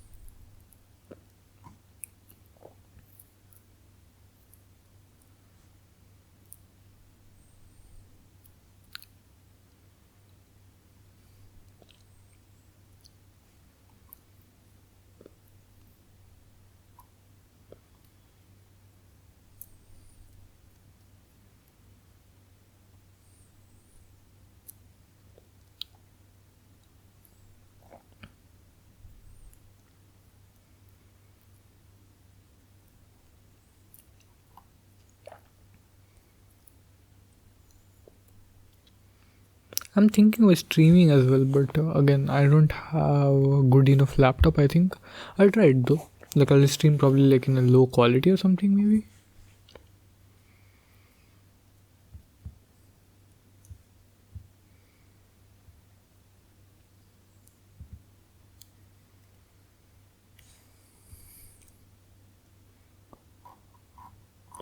I still don't know. Can you kill blood dragons or not? I couldn't try, but I wanted to know if you can kill.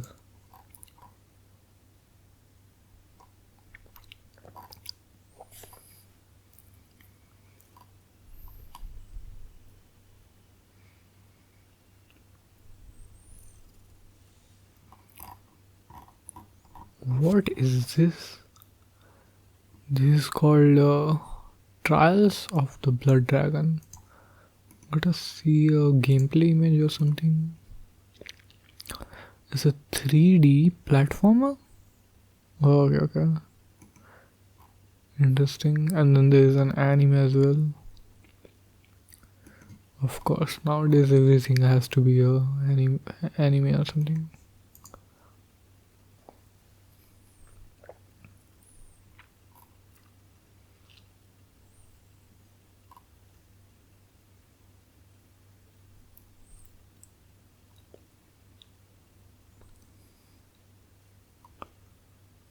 Wow, Avatar the game uses the Dunia engine. Dunia, by the way, in Hindi means world.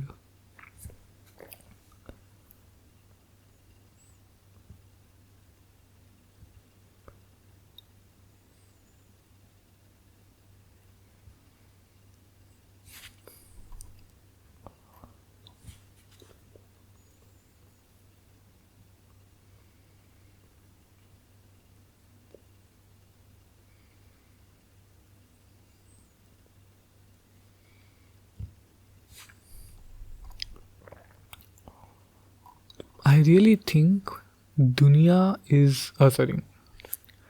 Ray tracing is the worst thing to happen to video games. It instantly made the cost of playing most games higher for no reason.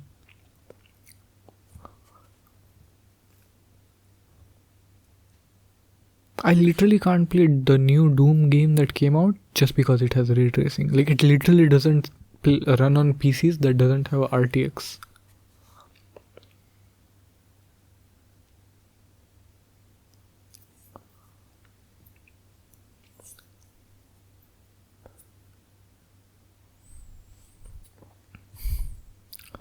The new Avatar games is made in the Snowdrop engine. Look at this. They made the South Park game, the Mario Rabbids Kingdom Battle game, Star Wars Outlaw, and Avatars in the same engine. What the hell?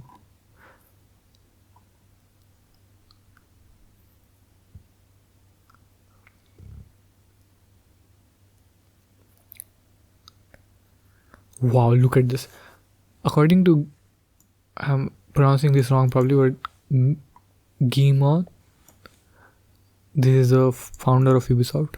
Ubisoft recognized that connected sandbox games with seamless switches between single player and multiplayer modes provide the players with more fun, leading the company to switch from pursuing single player only games to internet connected ones. One of the worst sentences I've ever read. This company doesn't understand what video games are.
Sorry again for the just silence. I'm just reading it. Might just cut off the silences in between when I'm like editing this.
I think the hashtag #MeToo movement interestingly caused a lot of people in the video game industry to come out and complain about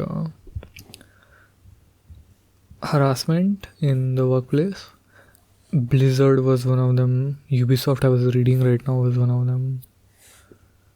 Very interesting. From the looks of it, most of the people did get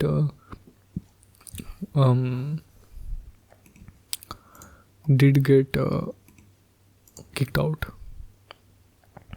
which is always good. What is r/patient gamers?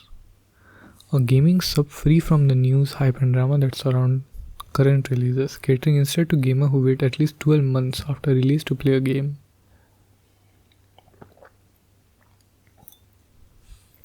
Yeah, this would be a nice subreddit to just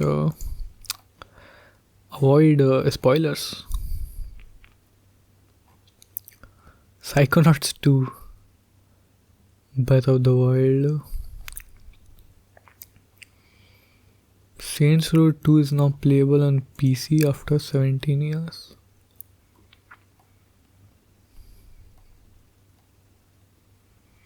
Saints Row 1 isn't still, I think. Sucks. What felt missing in Control Wait?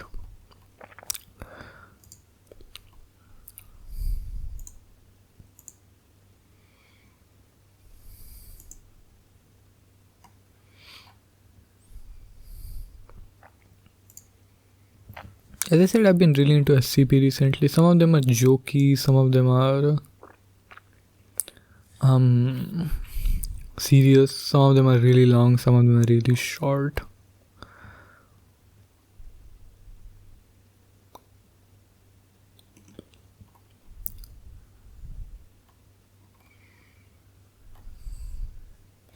Let me show you my current Steam library. It's actually pretty full of free games. So this is Babdi. I've talked about this before, I think. Just a simple game, nothing much. Do try it out. It's okay, you know what? As an exercise, I'll just try to like kind of, what do you call it? Categorize these. The trailer for Babdi is hilarious. Anyways, so Babdi, it would fall under a 3D platformer with brutalist architecture being the main grab of the thing. It's made by one person or like two brothers, I think. Battlegrounds 3. I'm also looking at this, I think, for the second time. I just downloaded like a couple of them for free. They were available. Seems like a simple what do you call it? Seems like a simple war shooting first person game with not much other than that, which is fine. Cage is a first person 2-player, or I think first person multiplayer shooter game. These are this is a multiplayer arena shooter, just blocks. It's really simple. Like there's not much to it. CSGO, I'm not gonna talk about it. Decide. So Decide, if I'm not wrong, is made by a college student or something, or like a college group or something. Seems like a roguelike first person arena shooter with eldritch horror aesthetics, like biopunk type. Not biopunk really, but eldritch Elden Ring type aesthetics. Seems fun. Good reviews. Dirty Bomb. It's like a multiplayer game. I'm not gonna talk about it. I can't really play it actually because it doesn't have I can't play it because I don't have VPN. Emily is Away. Horror game, I believe. I'm not 100% sure. Even if it's not horror, it's like a nice game. So do try it out. It's free. All of these games are free, I think. Yeah, all of these games. I have not spent money on them. Force Strike. This is actually a person I know who has worked on this. Force Strike is a 2D roguelike brawler. It would fall under fighting, but it doesn't have enough mechanics, so I think it falls under brawler. Pixel art style, really cool. It's still in I think beta or something, so it's like you can play the demo. The full game, I believe, hasn't been released yet. Yep, hasn't been released. Okay. Funky Panic Attack. This is a 3D platformer with really cute billboard style aesthetics. I'm not going to explain what billboard aesthetic is, but it's like Doom sprites which always face towards you basically.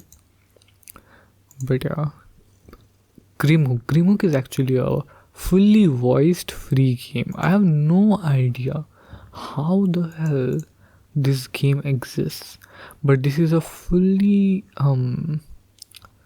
dude, how does this exist? I'm so confused. This is a fully voiced, fully textured, everything feels finished about this game, except the fact that it's like maybe like I've played this game a lot and it says 0 hours on record. Like it's a really short game. It's not true. I have more than 0 hours in this, but it is a really short game. When was it released? 2023 9th December. God damn, I hope these guys are doing good because they put some effort in it and made this game free. And yeah, it's a first person. It's not a shooter, it's a first person platformer but with combat, melee combat, I guess. And really got like arena shooter vibes with it, a lot of like movement tactics and whatnot. Really sick, with some like very basic story as well. Gun Devil, this is a 2D platformer shooter, very cool aesthetic, very cool story as well.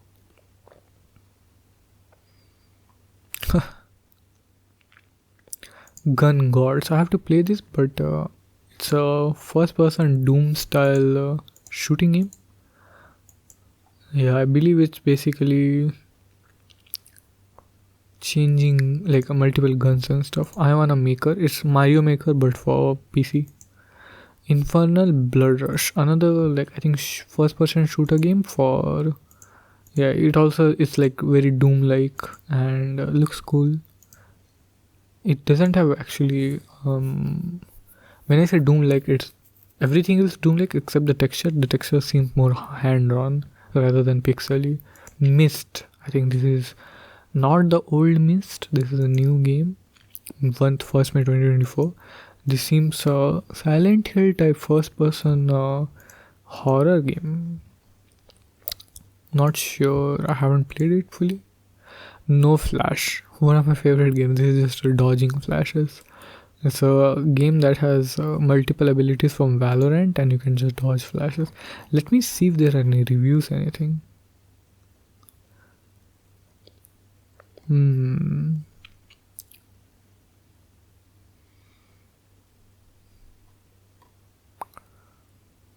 Aim Lab Plus.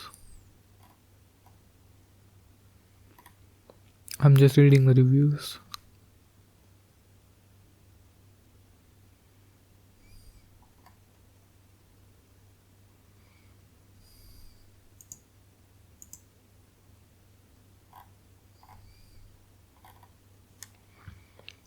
Yeah, cool concept. OMFG 1 million fatal guns. This is another, I think, a small project made by some couple of people or something. At least that's the vibe I get from it. Really basic.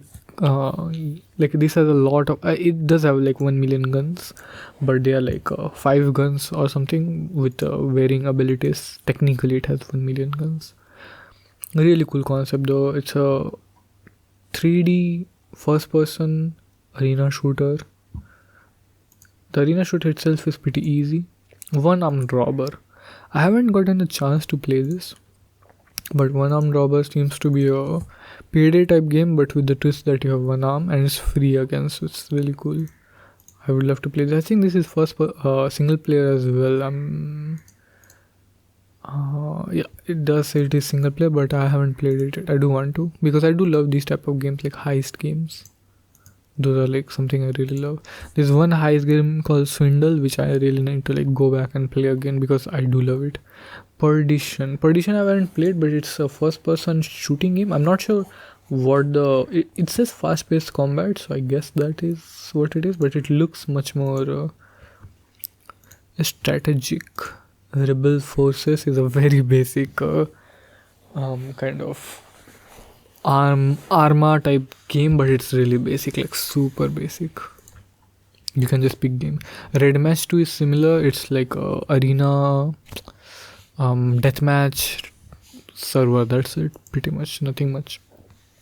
Retro Combat, same thing. Run and Gun, if you remember Cage, it's similar, but single player. Basically you have a couple of guns and kill aliens.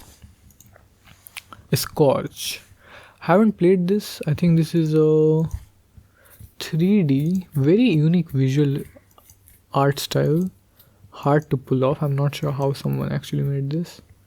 Just black and white noir, but like it is hard nonetheless.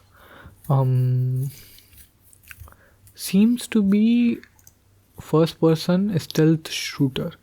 So it's a stealth, which means I will love it, but I haven't had the chance to play it.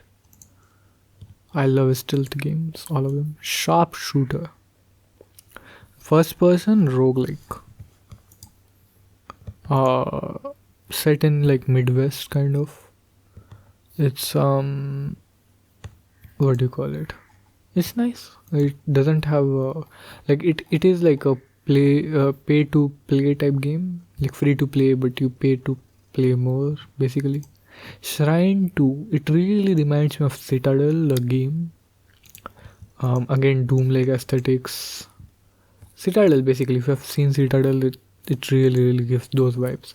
Veil Transfer, I haven't played this either. First person, again, Doom like. But this is more like survival horror, I think. Yeah, action, arcade, first person horror game. Also, very unique, cool aesthetic.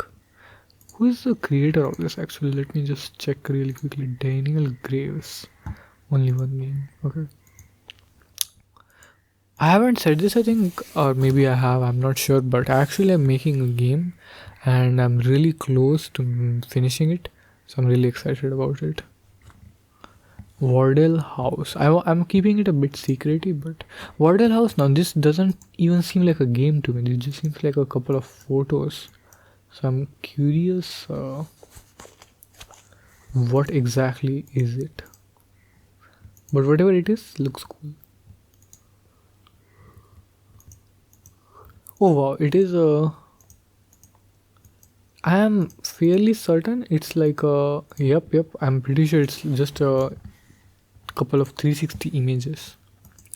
Last is X8. So X8, from what I can see, is a hero shooter, free to play. The only issue with this that I had at least, first of all, LGBTQ plus, cool, really cool. The issue with this that I have is it says single player, but I can't play it because I believe it requires like server or something. Oh no, I remember now. It's like a VR, I think. Yeah, so since it's VR, if I load it, it loads like really weirdly and I can't see anything.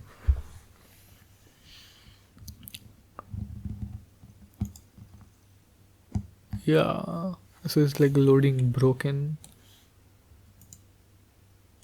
That's fine. No big deal. Tired now.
I'm sorry. I just read something funny. I want to share this, but it's a bit crude. So this person is looking for advice whether they should buy Far Cry 3 or Far Cry 3 Blood Dragon. Someone says, if you were alive or cognizant during the 80s, Blood Dragon. The OP replies, whose name by the way is Anal Laser, replies, I wasn't even semen in the 80s. I'm sorry, it's so funny. Um,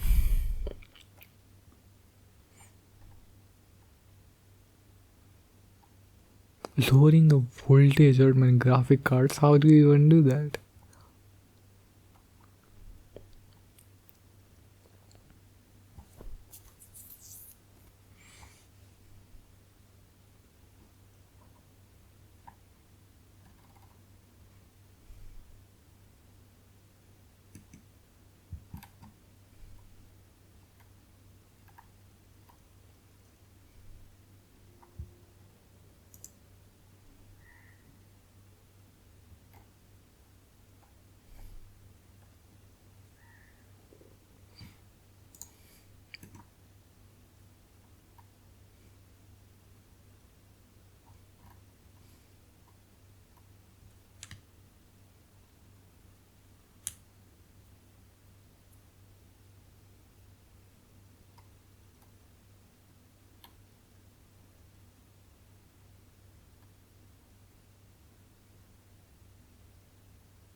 Far Cry, I'll just go on a rant on like Far Cry. Like, just thinking out loud. Far Cry has had Far Cry 1, which was the birth of the series, but made by Crytek, if I'm not wrong. Ubisoft later bought the rights, so it was made really, really differently, like aliens and stuff. Then we had, also sorry for the knuckle cracking. Then we had Far Cry 2, grounded in like Africa somewhere, I wanna say, with malaria and whatnot. Really, really grounded, really cool visuals and aesthetics that Far Cry for some reason never replicated again. Like the hard elements were real tactical elements, like the map. You would actually pull out a map.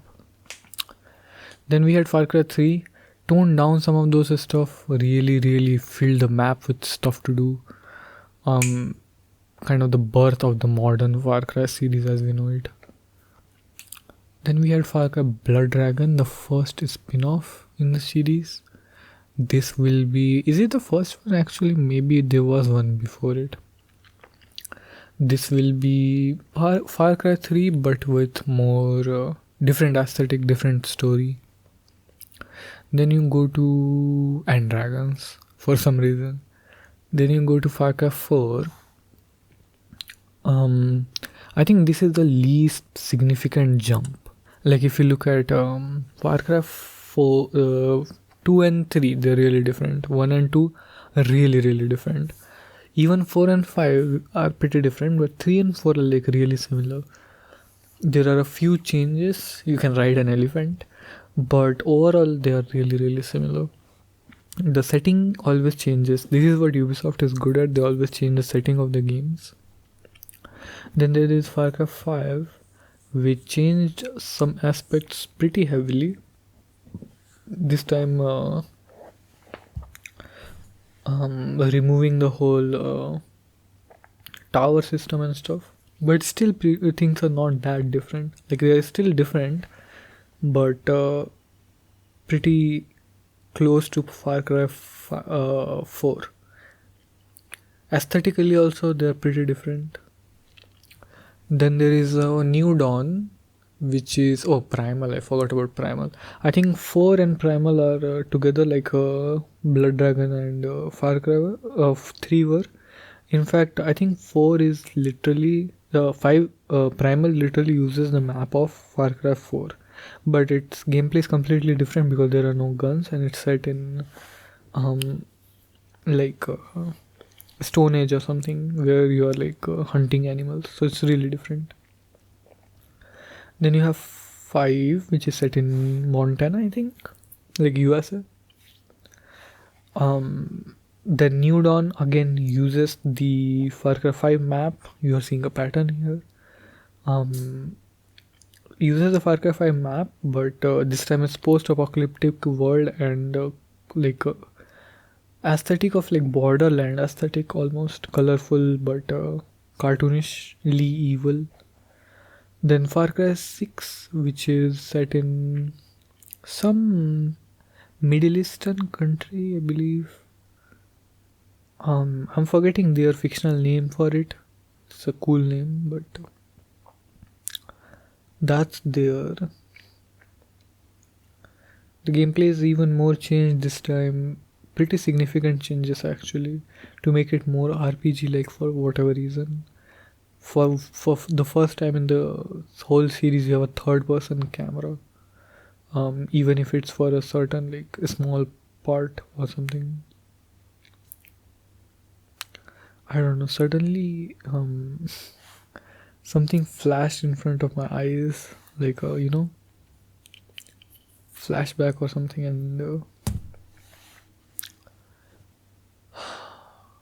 kind of brought me down to reality, I guess.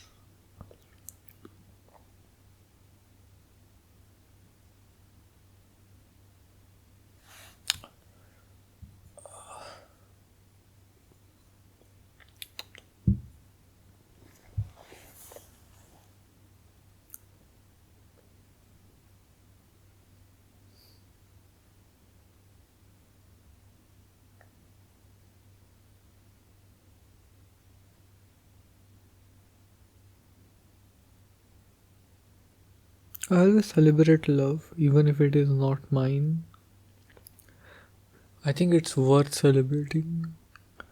But yeah, at this point, it is getting like concerning for myself. Not sure again.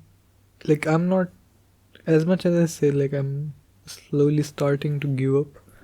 It's not like I'm not open to putting effort. I'm just not sure where I should put it. Like, what effort? Where should I put the effort in? I can't. Can I go out and join clubs and stuff? I've tried that, it doesn't work. I also just as a person don't really fit in. It doesn't really seem like somewhere I would belong. So just a confusing mess of what to do.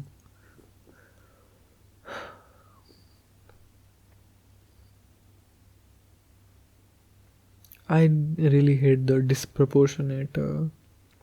You care about someone, they care about you as well, but there's a mismatch of how much you care about each other, because it always ends up feeling like one person doesn't care enough.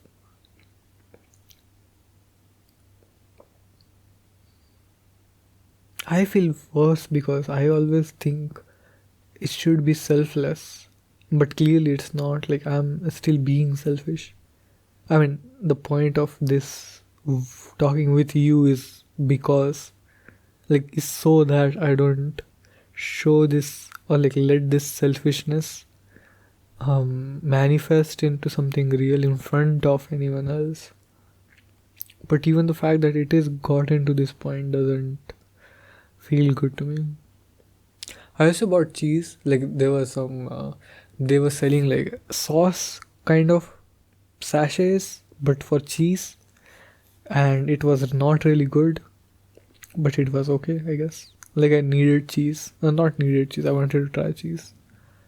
I really need to buy like a cheese spread which I can just have, and I can like use it anytime. I in general just need like I have a chicken pickle right now in front of me, and I need like stuff that's non-veg and I can eat anytime. I heard there are like fish chips in USA, and goddamn, ever since I heard about them, I haven't stopped thinking about them. Because oh my god, if you could have just like chicken chips or something like that, like non-veg that is just preserved in a way you can eat it anytime, Oh my god, that would be so good. And I want to say something. I generally I'm a really non-veg person. Like I really like meat. I love meat so much. But if there was a option like a vegetarian option for meat that tastes like it, I would switch in a heartbeat if it was feasible. Like there are those vegetarian alternatives for it, but they are also expensive. And just not available here. But if they were available, and basically if you could replace them, I would happily like have it. Like my main thing with it is the taste that it brings. That's it. So yeah, also the protein, I guess, but that's an afterthought and nothing else. Like I don't like saying, because some of my friends are people who really care about animals and animal cruelty. So I would like to be on their side as well. It doesn't feel possible to leave non-veg. It's so difficult. I've tried it. It's really difficult. Like I would literally stop eating, not like consciously or anything, but I would like slowly start eating less and less if all I eat is vegetarian food. I also feel hungry, so I'll probably go and make some what do you call it, cup noodles.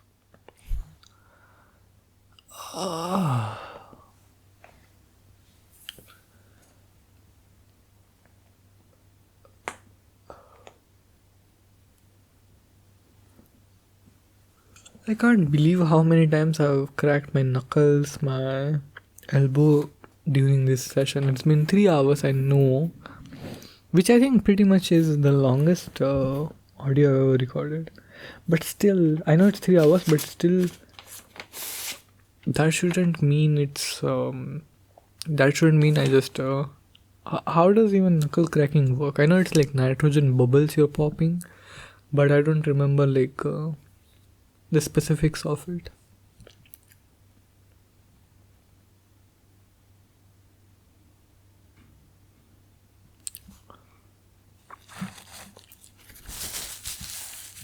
If you've ever gone through any,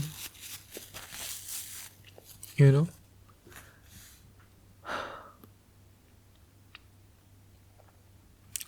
if you've ever gone through any heartbreak, any losses, recently or ever, um, sending virtual hugs might need them if you needed them at that time, and I hope there was someone to give them to you. If not, I am a bit late, but here you go.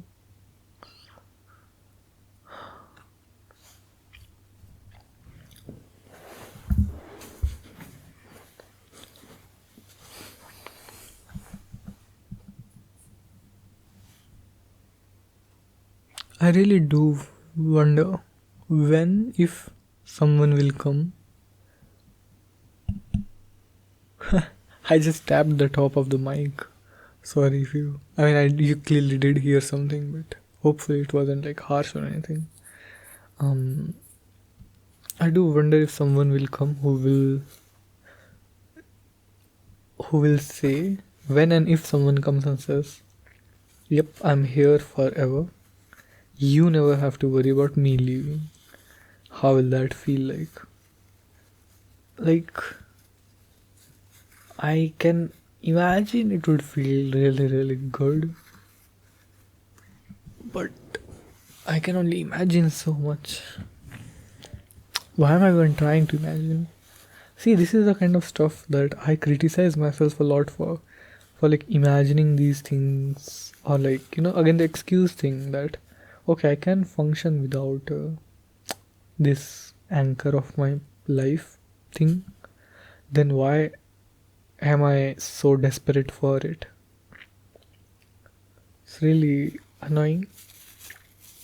Both me being overly critical of it and me being desperate for it.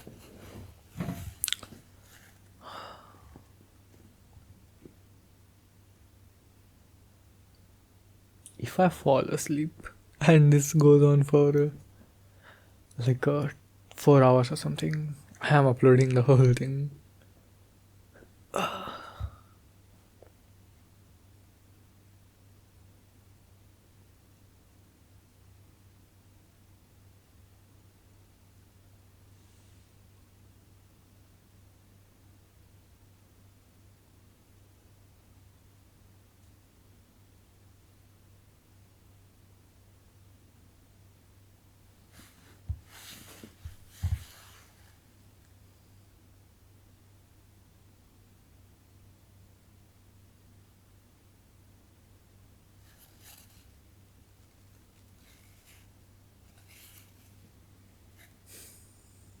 It's just a long line of silence and nothing else. Maybe like a little bit of rustling of cloth or something.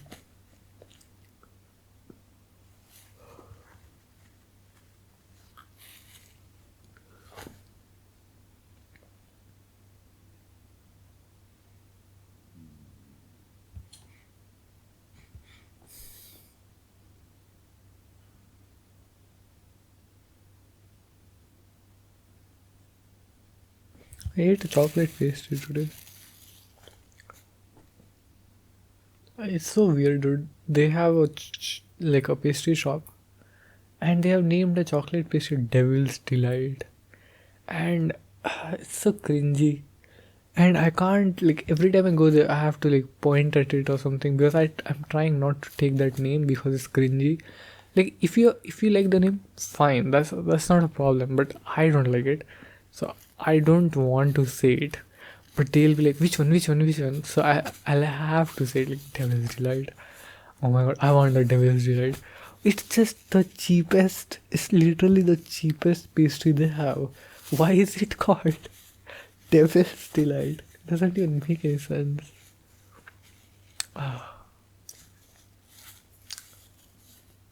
One advantage of not having to post this on Pillow Talk Audio or something is I don't have to remember what to tag this. There's nothing like, I don't think there's anything like a specific I won't need to tag anyways.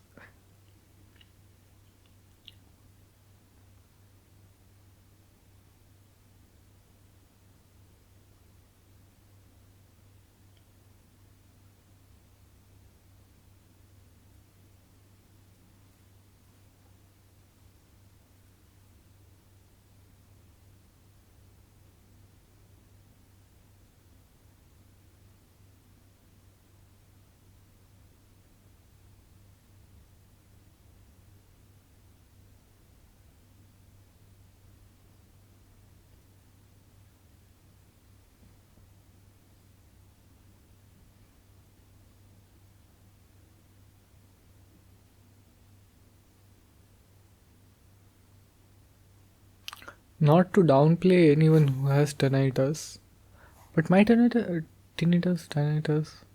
only ever really bothers me when I notice it, like in silence, like if I actively notice it. It does sometimes, like really rarely, it will like really get loud, and like I would have to actively, you know, tend to it. But other than that, it's usually like really subtle.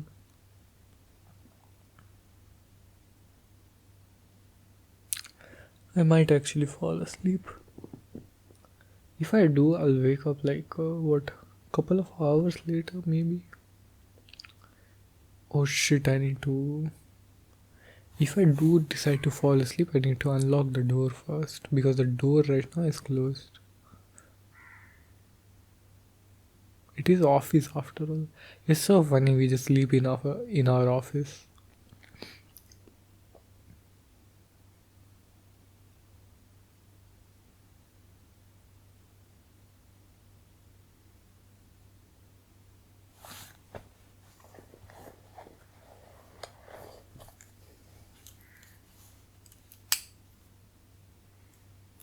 You might hear like a little bit of clicking noises. Please ignore. I'm sorry for them.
This is just an addendum for the audio that you just heard. I did end up sleeping, and I do feel slightly better, but not that much. I went back home, had a good night's sleep, and yeah. Thanks for listening. Thanks for the company. Even if you just clicked on the video and then closed it immediately, um, and yeah, rest of the video will just be silence. I don't know.